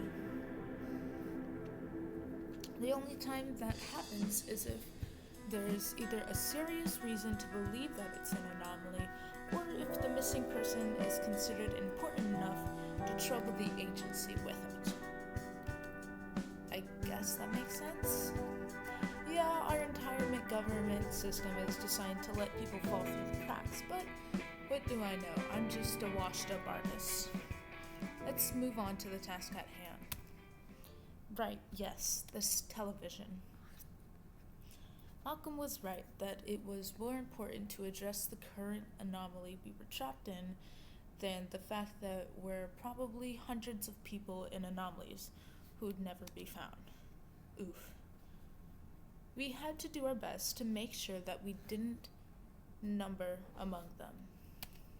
Next to the television, there was what seemed to be an input console on a globe with a pin on it. Yeah, I saw that too. I was like, that's kind of weird. The pin looked to be placed in either southern Canada or the Midwest region of the United States. That is, yeah. But what did it mean we should do?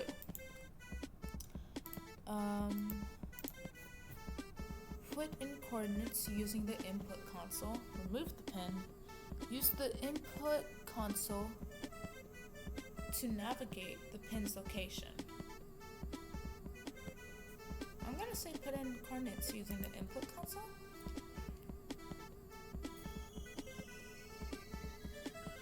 I took a closer look at the globe in order to read the coordinates on its latitude and longitude lines. Then I grabbed the input console. I think the globe back here is coordinates, so I'm gonna try entering them. I put the coordinates in, nothing happened to the television. Jesus!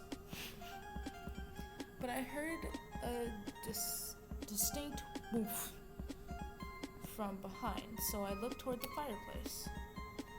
It did react, as if we'd solved the puzzle. I am so smart right now. Like, nothing can stop me. Tokyo, you better get in your place, because I'm better than you. Stupid Tokyo, saying only 3 of them. Like, why we got 4 bottles in the first place anyways? Even though it was the correct answer and I was wrong, but details. It did react, as if we'd solved the puzzle, so I guess I did it all right. We regrouped in the corner where the stained glass window had now been replaced by a bright light. A portal to the next room, so to speak. And I had a really bad feeling about it. We probably shouldn't just run in there, right? Of course, we're going to go back to the lobby and get the others first.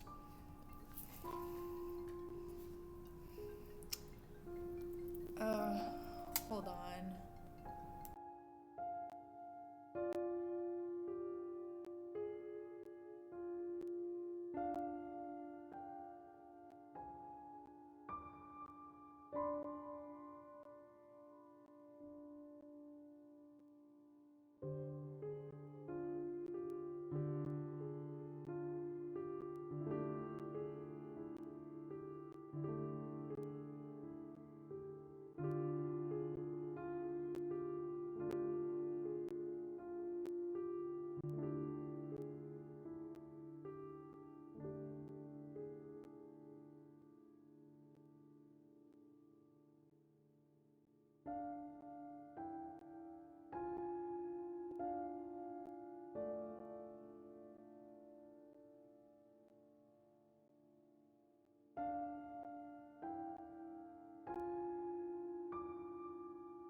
Okay, I'm back.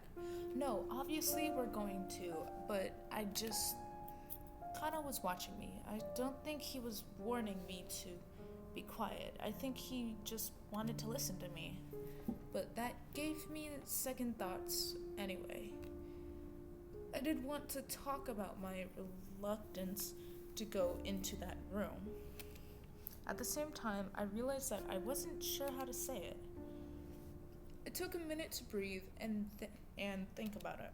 My bad feeling. What exactly was it about?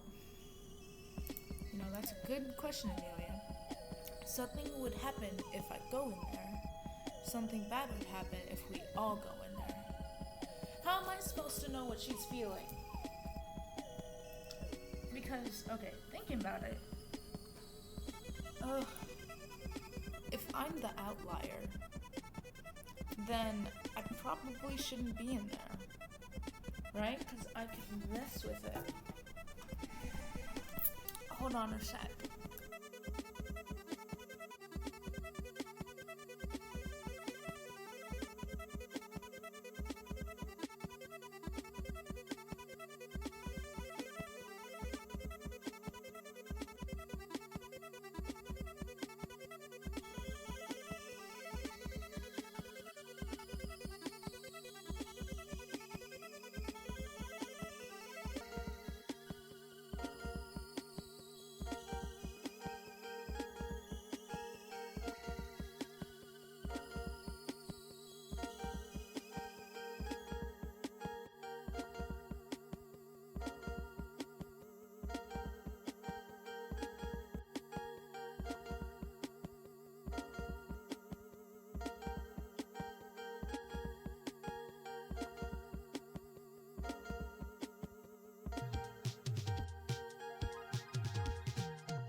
Okay, I'm back.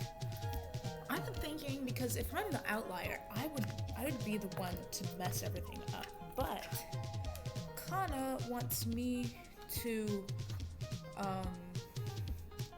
make sure everything's at like equilibrium, you know? So I would have to go in there in order to, you know, keep everything under control. But it seems like nobody else has that bad feeling. I'm gonna say me. I think I'm the problem. I wasn't sure of it. I was sure of it. It wasn't that there was a problem with walking into that room. There's a problem with me walking into the room. Like, you can go ahead, you know? I just have a bad feeling, about what would happen if I walked in there. I don't have the same bad feeling about any of you. I held my breath, waiting to see if people thought I'd sounded crazy for that. Miss Amelia has a point.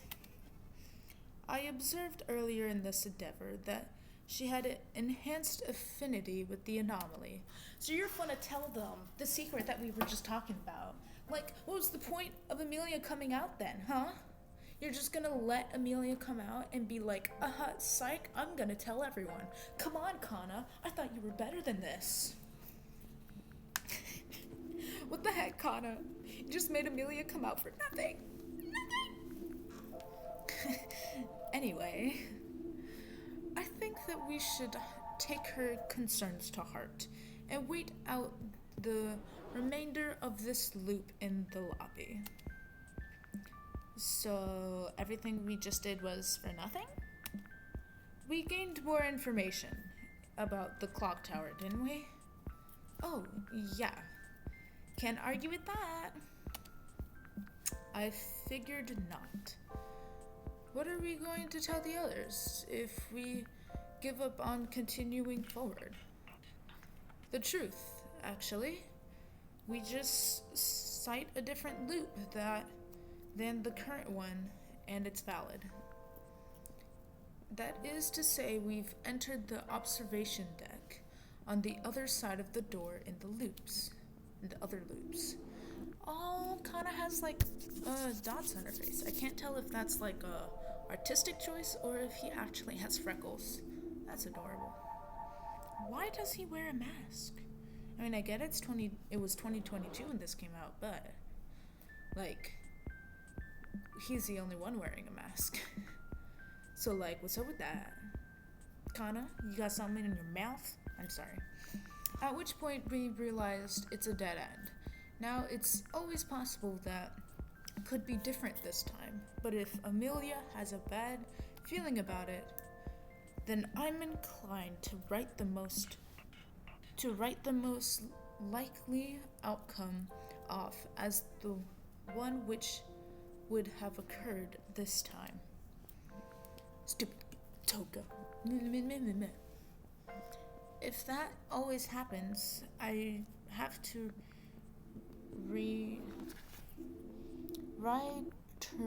reiterate Jazz's question. Why did we do this?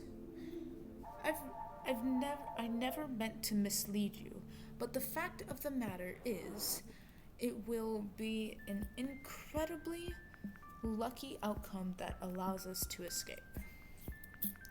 All we're really doing until the stars align is gathering information so we have some idea of what to do when the opportunity presents itself. I get it. Even if you were lying to us, well, that's not a problem. I feel like dealing with on this particular loop. Okay. There was silence in the room for a moment, but Kana had been pretty convincing.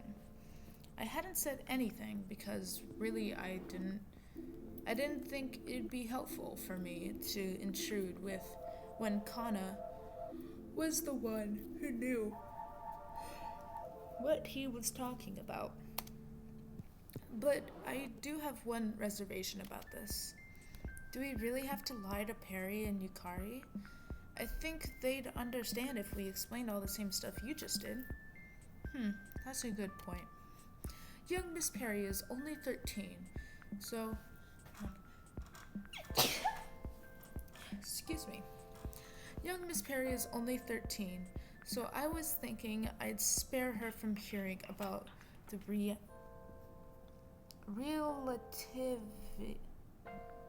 relative futility of our current situation if I could.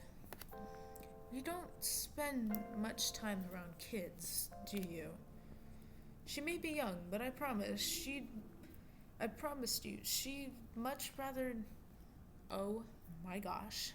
She may be young, but I promise you she'd rather know what's actually going on than feel like she's out of the loop on some secrets of the grown-ups know. A fair point. Very well then. Let's go back, and I'll explain.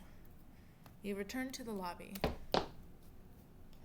Perry and Yukari had moved since we left, so the time distortion we experienced in the first puzzle must not have been in effect, or at least been different. That took a while. Are you alright? We're okay. It probably took about an hour again on our end. It was a bit longer than that in here. It's alright, because it gave me time to think. We did some thinking too, and we decided not to go to the next room after solving the puzzle. I know it must be disappointing to hear that our efforts were for naught, but good. I remember the last room. I don't like it there. I remember the last room. What? I don't like it there. And after we go there, that's when things go bad. But you shouldn't be able to remember loops when everything goes bad, right? Entropic makes it so you can't remember. Well, entropy isn't the only thing that can cause a loop to take a turn for the worse. I told you there is some, even when it doesn't decay the loop itself. So if Perry remembers things going poorly towards the end of other loops, that still makes sense. Anomalies are hostile, and we are but fragile humans. I felt a shiver go down my spine as he said that. anomalies are hostile, but what about Inspum Delatra? How do you know about that? Look, his palms are open. I want that. I want that. I want those gloves. I know this one. Somebody who's not here right now owns a copy. Ah, well, yes. Anomalous items can be repurposed, but being inside an anomaly, they just don't take kindly to humans. But, well, we'll be okay, right? We didn't go to the last room, so we'll be okay this time. I hope so, Perry. Moving on, then. Yukari, you've been quiet, and you said you've been doing some thinking? What's going on? Well, about that, I have a confession to make. I usually don't like to lie, but I haven't been completely truthful either. I don't know you guys, so I was sort of pretending to be somebody else to be safe. Now that I know it's okay, though, I'll tell you. I'm actually a man. My name's JJ. JJ's fourth note was added to his profile. Let's check it out. JJ was inspired to come out, learning that Malcolm is also transgender. Oh, so they didn't know that he was a he-him. Oh, I was ahead of the game. You see, this is why I don't like to look at profiles. I was ahead of the game. That makes me sad. JJ's fourth note was added to his profile. Yeah, I'm not exactly surprised. Glad you figured it out, though. I didn't figure anything out. I knew this going in, alright? I just disguised myself as a girl in situations when I don't know if I'll be safe. Even now, I'm not sure how you guys really believe me. Believe you? It's your own experience, so why should that matter? Thank you. Make sure you've got plenty of supportive people in your life, right? All it takes is one bad egg. I nearly killed myself when I was 19, all because my boyfriend at the time was shit about it. Damn, that sucks. Malcolm's fifth note was added to his profile. Here we go again. Profile. Malcolm's the crybaby. Attempted suicide once when he was 19 years old. Okay. I was hoping there would be more information, but I guess not. That's a bit heavy. I'm sorry that happened. In my case, though, it's not quite a bad egg situation. Actually, I just have the one good egg, but she makes all the difference. Being a good older brother to my sister, that's all I really need. You can add us to your list. Wait, is JJ saying that he is the big... is he saying that he's the big brother? Being a good older brother to my sister. Yeah. Okay. I know, that's why I decided to tell you. It'd be nice if I could get my hair out of my face, though. Oh, I have an extra hair tie in my pocket if you like. And I have a clip for your bangs, again, if you'd want it. Thank you both. I'll take you up on that if you don't mind. We gave JJ our offered accessories. He sat down on the couch to tie up his hair and buttoned his jacket too. Look at him! Jazz and I sat down on either side of him with exaggerated gestures.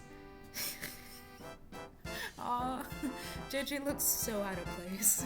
He's like, please stop. Look at him, JJ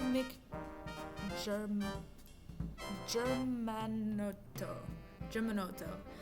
He's here with us now, coming out of his cage, and he's been doing just fine. Our cool friend. Girls, come on, you're embarrassing me. He was blushing, but I could tell that he wasn't actually telling us to cut it out. The instant he came out, even with Malcolm's heavy comment, the air in the room had become lighter. He does look really uncomfortable. Dang, that's adorable. I love that. I love that so much. Can I, like, get rid of this really quick? Hold on. Can I do the thing? Endings help. Take screen. No. Oh, hide interface. Look at that. Oh, look at him. He looks so uncomfortable and happy. Oh, it warms my heart. There was a suffocating strangeness to the Yukari that we'd previously met. It was a relief to see everyone taking his rightful place among the group. I caught myself wondering if it was possible people felt that way around me in real life too. The sense that the person I assumed to be wasn't quite right.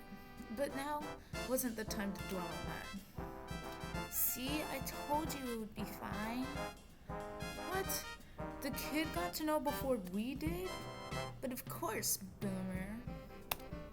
Grown-ups hide things from kids all the time. JJ and I decided to even the playing field. Yeah, can't argue with that. Thank you, JJ, for deciding to trust us. Dude, cut the crap. You're the one who knew the entire time after all. You got me. Well, I didn't want to let my memories of the way you are in other loops out you before you were ready. Oof! And for all I knew, you were just twins, since Stephanie is here sometimes as well. Nah, it's just the two. It's just the two of us. Also has been. Always have been. No secret third McGonagall sibling. Is it insensitive if... Yes. I didn't even say anything yet. If you have to ask, it probably is, you know. JJ, how did you pick your name? Well, I don't really know what's considered Sorry, I laugh because I'm also similar. I have no idea what's insensitive or not. I'm okay with literally everything because everything's just a question of curiosity. And if you're trying to be insensitive, you're probably doing a really bad job because I wouldn't know. Am I right, Mr. Chairs, who keeps staring at me? I'm sorry.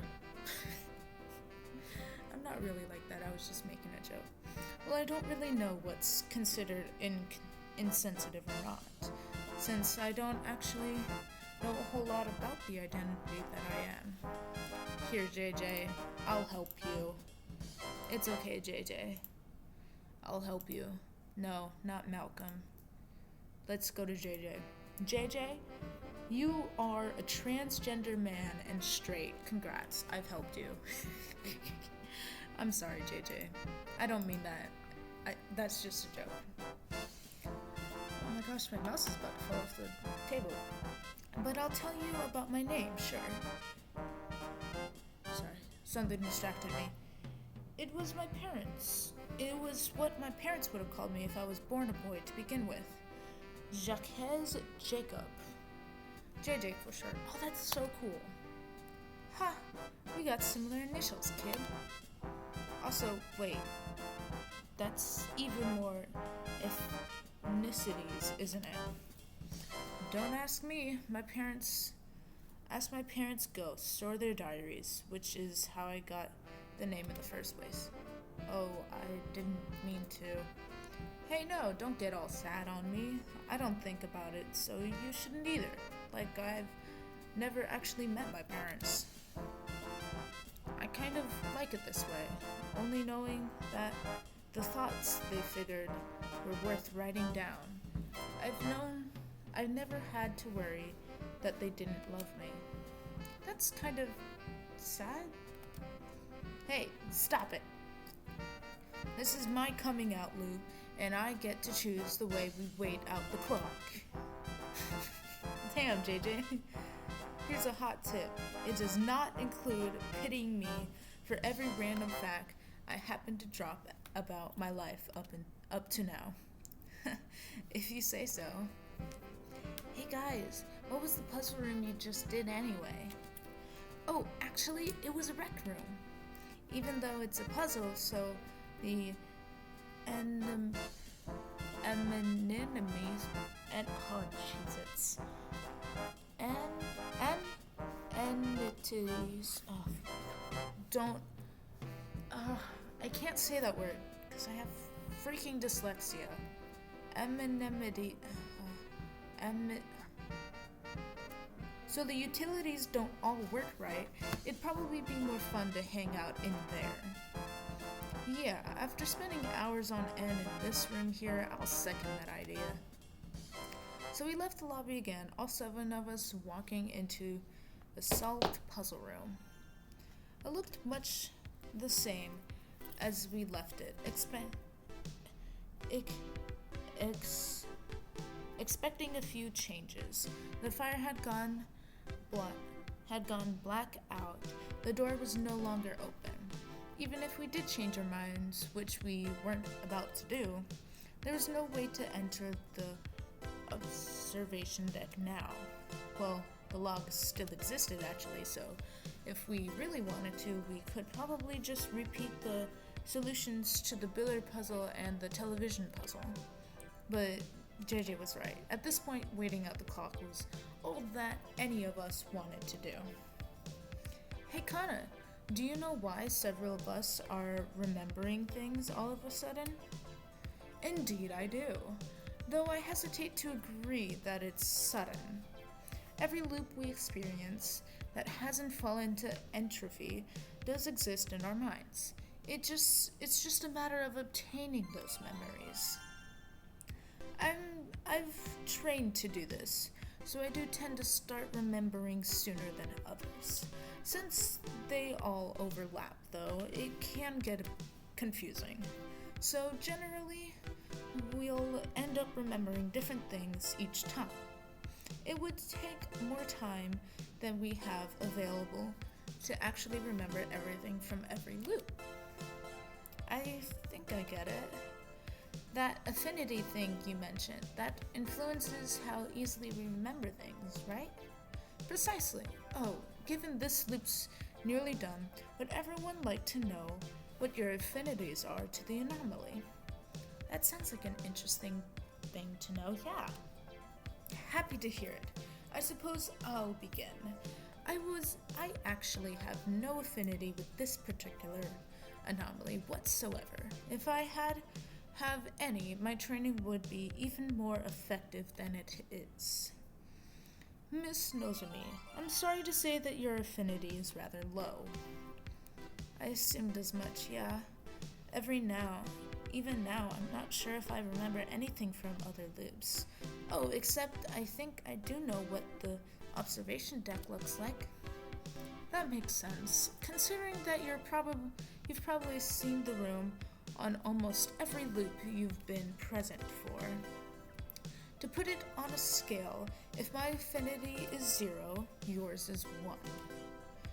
JJ and Jazz, you've got something else in common besides your initials, an affinity of, I'd put it, about 3. Yes, that sounds right too.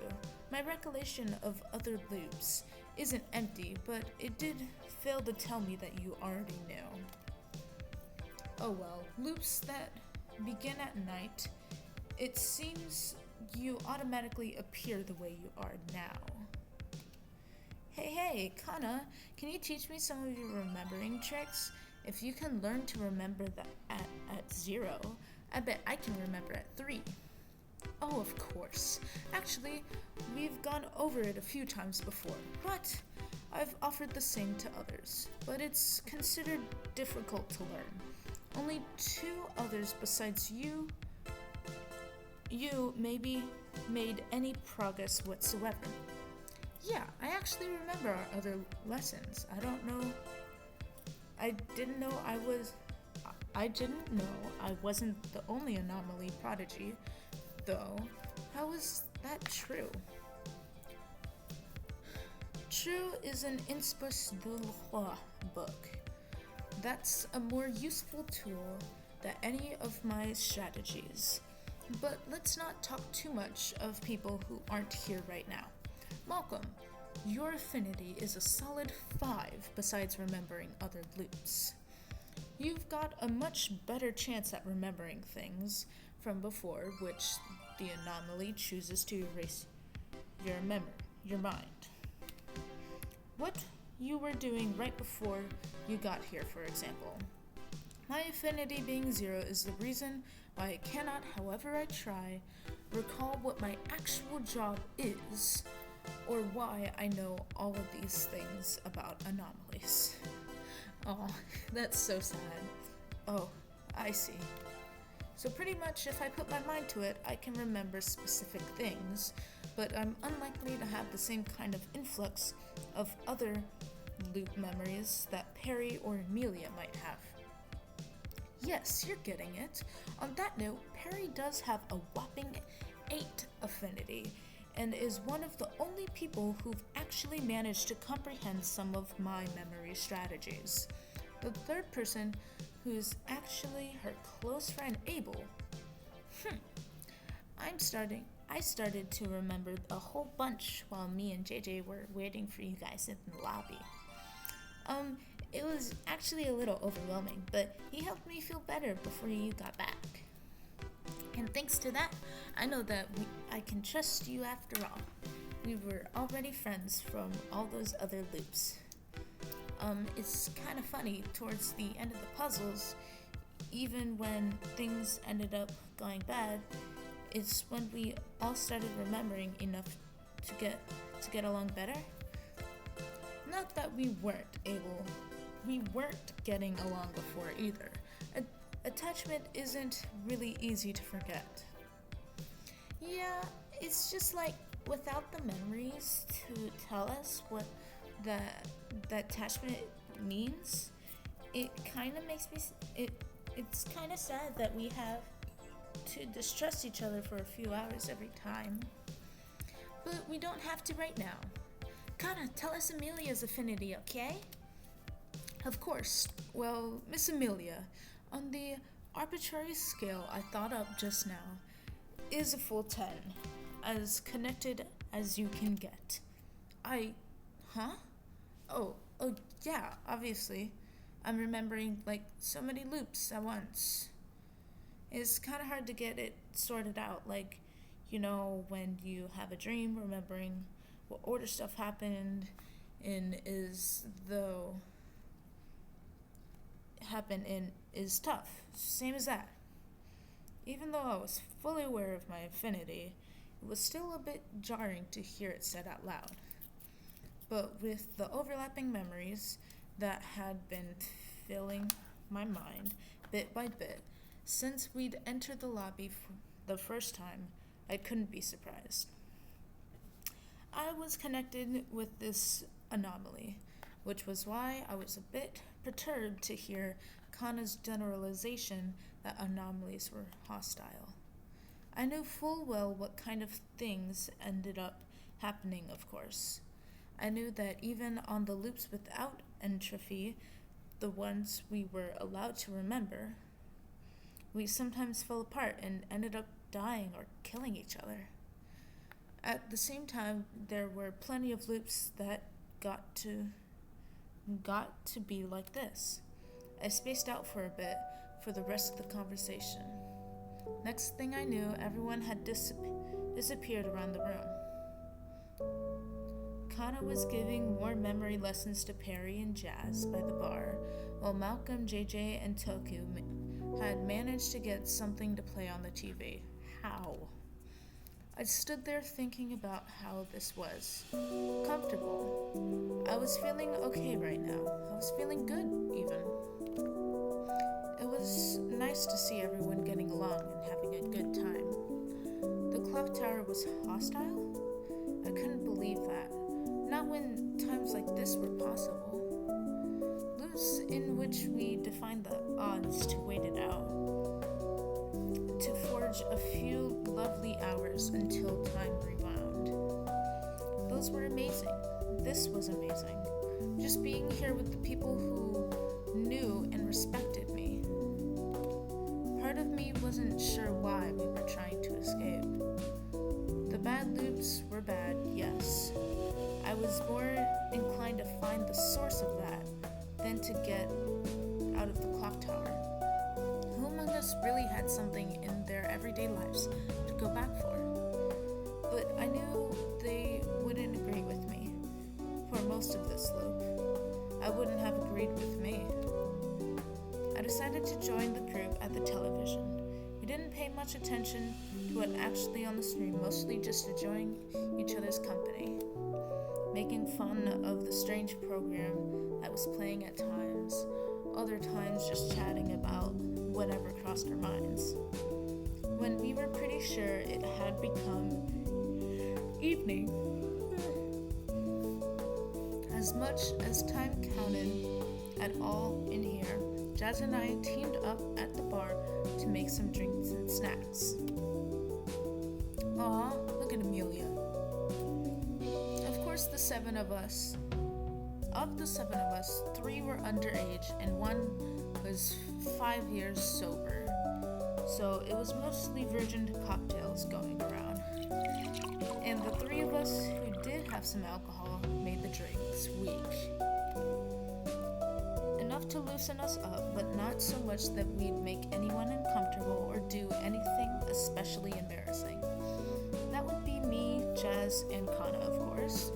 We went a bit crazy on making over-the-top girly drinks for ourselves. Jazz knew how to make a galaxy pattern in a glass, so of course she thrusted that upon Kana. The only booze in it was some blue cacao. I don't know. Curacao. Listen, I'm 18, okay? I don't know what alcohol is. At least that's what I'll say. Shh. Apparently, it was traditionally made with vodka, but in the interest of remaining merely buzzed, she tamed it down a bit. As for the snacks, there were a surprising amount of food in the cabinet. Jesus! Stop it! I messed with the billiards table again to get some fire going, so I could roast some of the mini hot dogs I found. I also combined a few of the salty snacks to make a trail mix. I cooked for a living. I was a sauce chef at a Vegas casino. After all, I had been until I came here and certainly lost my job. Aw, Amelia. I would have been more worried about that if not for the fact, despite my employment, I never really got this feeling before. Making food for people I cared about, being a good hostess to people who were, well, obviously this wasn't my house, but it still feels like I was hosting friends in my space in a way. That was how the loop went by. Laughing and spending time together, enjoying ourselves, having fun, getting to know each other. Until all of it, the party and the puzzle booth, unraveled in time, and we would begin again. I do not exist and maybe never did. Completed. This is the first time you completed this ending. You are 1 step closer to the truth. Oh, I got an achievement. You are 1 step closer to uncovering the truth. You see in the emptiness that remains the shape of a memory. It seems like it will fade away soon. Would you like to view a memory? Yeah. You may not fully understand the memory you choose to view until later, but you reach out to it anyway. Memory seeking. Select a memory to view. Locked memories would be available when you meet the. Oh, I can Malcolm. Is that Amelia? No way. That's Toku. I don't know who that is. Oh, there's more.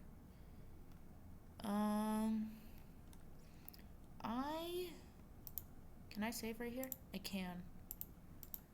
I wonder if I can. I could do Rashmi. I might do Rash. You've chosen to observe Rashmi Jamil. First memory. The hardest thing I ever did in my life was probably moving to New York City. It wasn't anything about the city itself, of course. My favorite place as a kid was Nevada, was Vegas. When I had to go into the city for some reason or another, some people were made for the country and some people were made for the city. I loved how many different people were around. The buildings, the lights, the atmosphere, all of it. Aw. He looks so sad? I think it's a he. No, it's they. My bad. They look so sad. So when it came to moving to the platonic ideal of a city, the one which towered above the rest as not just a big city, but the big city, that part was completely exciting to me. I have my own room at Grandma's house, and I got along well with her too. But I also got along really well with my parents, and I had a lot of good friends at school. Best among them, Amelia, though that wasn't the name I knew her by at the time. It's a name I can't and don't care to remember. My dance teachers, too. I knew that I had better dance teachers waiting in New York. I knew that I'd learn absolutely everything that I could from those who I was learning from here. Still, I had a rapport with them. I was their student, but they were also my friends. If I had bad parents, then those teachers would have been the trusted adults I could go to with my troubles. Since I had good parents, they were just responsible grown-up friends of mine who could teach me about the world right along with the dance classes. Any dance instructor that I didn't get along with didn't last long, so it was a careful, vetted group by the time I was leaving them all behind. All of those people who I had to leave behind. My parents, my friends, my instructors, and Amelia. We'd been friends for so long, and I was leaving at the end of middle school. The last days were spent together. Those are an eternity's separate, precious memory from my move itself. Still, the simplest matter of it was that at 14 years, of course, I had started developing crushes. Of course, I pinned after my closest friend, and of course, I didn't have the sense of scope to call that crush anything more than a full-blown love. Though, if I examine my feelings today, maybe it was never an exaggeration to say that I had fallen in love with her. I didn't tell her, in part because I was scared of what she'd say, and in part because if she told me she liked me back, I would have stayed, abandoning the brightness of my future career for the shaky promise of a future in love. I can say this with even more certainty now. I made the tough decision to keep my tough decision as easy as a tough decision could possibly be. So I didn't talk. I didn't say a word about my feelings to anybody until I didn't have a choice anymore. Until I was in New York in my room with all my things boxed up around a bed with a handmade quilt over it. Until in front of Grandma, I started to cry. Rashmi, oh dear, my dear, are you feeling homesick already? I'm sorry, Nani. I'm sorry. I've been homesick since before I left. I have, but I didn't tell anyone because I knew I had to come. Oh, Rashmi, you didn't have to come. I know I had to for me, not because of anyone else, don't worry. It's not pressure from you or Mom or Dad, don't worry, Nani. I couldn't tell anyone because I was scared, because I didn't want anyone to tell me not to come. You are brave and clever, young one. To travel here alone, carrying such weight, knowing it is the best for your future. Such awareness at your age. You'll surely go far, but you shouldn't carry the weight on your shoulders alone, dear one. You can tell me, even if you tell me half of your sadness is that you hate my home. I promise I won't be upset.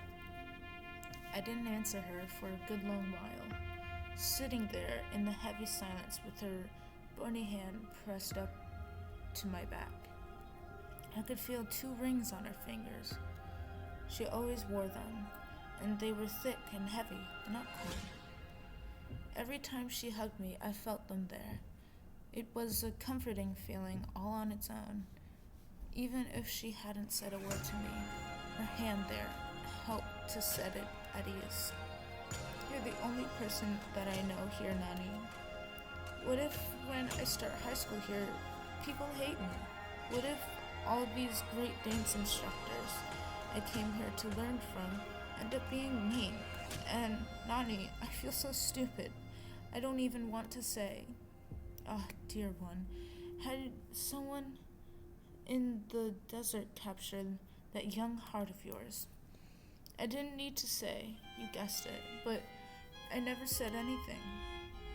It was more important to me to come here than to have a teenage romance. I wouldn't necessarily say it as simply as that, but it's a wise thing for a young one like you to consider, Rashmi. Secure your future now, and someday, when you've seized the skills you wish to have, perhaps you'll return home. Perhaps your beloved will come if you call. And as sad as it is to leave your life behind, to build your future life, you don't know what joys from your path may someday follow you. Nani, I'm sorry, Nani. I'm crying about coming to stay to you. At least I'm still in the same country. It's no competition, Rashmi. Dear one, distance is distance. India to America or Nevada to New York. I was twice your age when I came to this country. It's a different country, but I wasn't a child. Comparing struggles does no good to anyone. You're crying in the here and now. It doesn't matter what I did 30 years ago. How'd you even get to be so smart, Nani? Lots and lots of reading, of course. You're welcome to my bookshelves. And if you feel up to it, it's the weekend after all. Tonight I'm making, well, I think it's your favorite of my recipes. And tomorrow, we can go explore the city. Pizza and cheesecake for dinner? Yeah. Even if I'm still feeling sad tomorrow, I definitely want to explore. And you're making paneer korma? Precisely. Oh, I'm so glad. Your parents told me that's been your favorite thing to eat for dinner lately.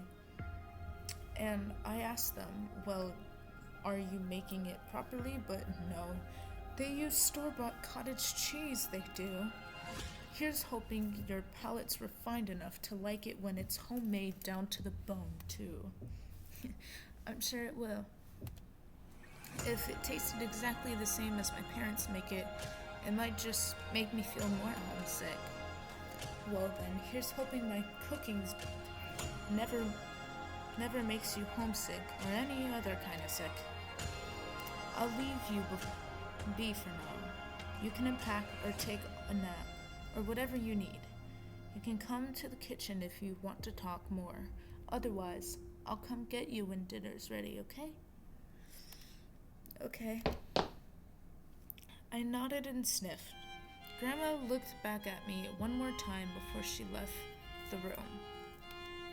I wiped my eyes and lay down on the quilt.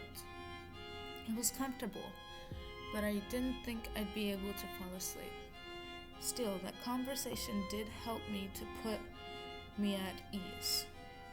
It was a reminder that for all the people I was leaving behind, I still had somebody wonderful to lean on here. It seemed like, out of my view, my parents had also briefed her on my gender identity. And just like both of them, she seemed perfectly amenable to it. In the past, she would have called me young girl, young lady, rather than young one. It was an elegant replacement, and one that I appreciated. At no point did I really worry about there being any problems with my family about my agender. About me being agender. Grandma was a perfect example of that philosophy too. She and both of my parents all considered themselves religious intellectuals.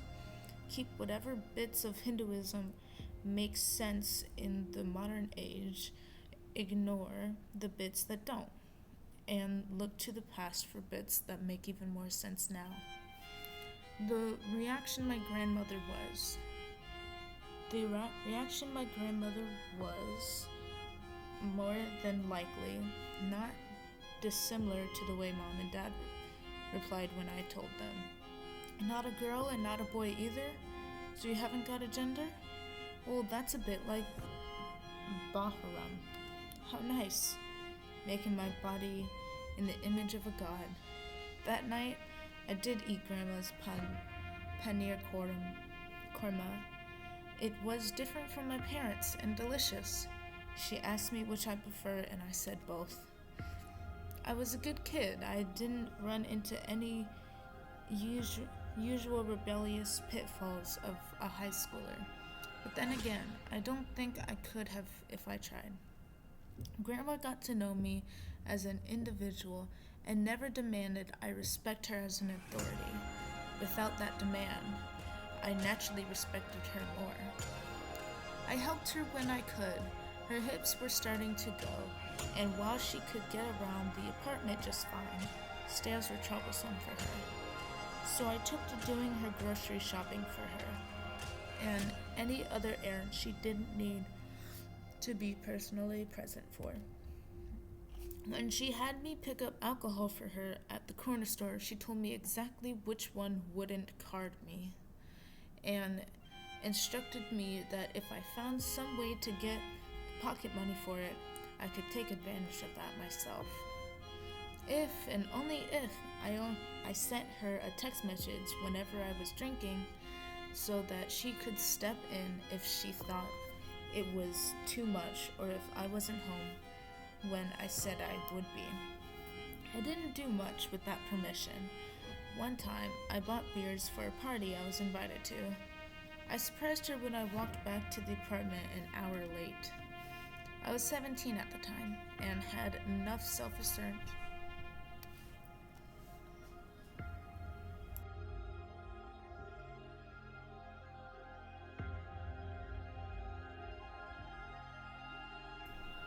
I was 17 at the time and had enough God fucking damn it.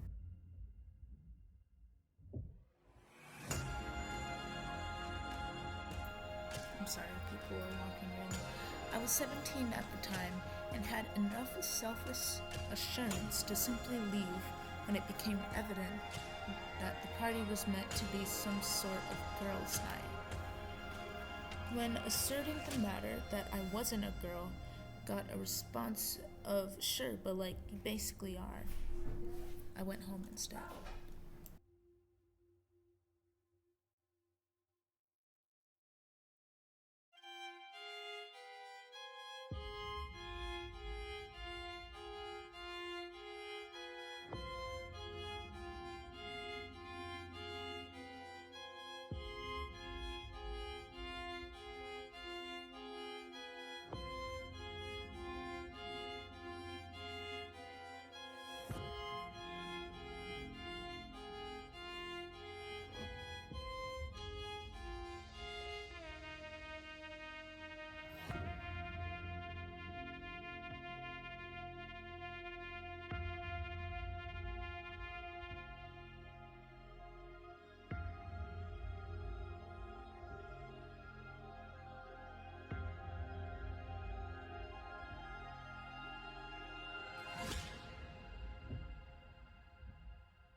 Okay, I'm back. Some people walked in and stayed for a bit and then they just left. Like, what were y'all even doing here? Anyways. So, it would say that I could go directly to another branch, which it means picking a different protagonist instead of Amelia. Or return to Amelia, afternoon route, return to the beginning. What I'm going to choose is to stop recording because I'm tired and it's been almost 3 hours and I haven't eaten. I might try and go back here to see if I can go, but I think I'm gonna get that option after every end, and I'm hoping I'll be able to choose different ones. If not, we'll have to explore that later. But for now, I would like to thank you all very much for sticking through this with me. And I will try to continue it, and because I'm actually really invested in this. I really like this. It's a time looping thing, so thankfully it's not really it doesn't seem that meta. I think it's afternoon because I started it in afternoon, but it's fine, it's whatever. So yeah, I would like thank you all very much for watching, and subscribe, like the video, share it with your friends, do whatever you want. I would hope you do some of those things, but if not, I also hope you enjoyed it. Have a great rest of your day or night.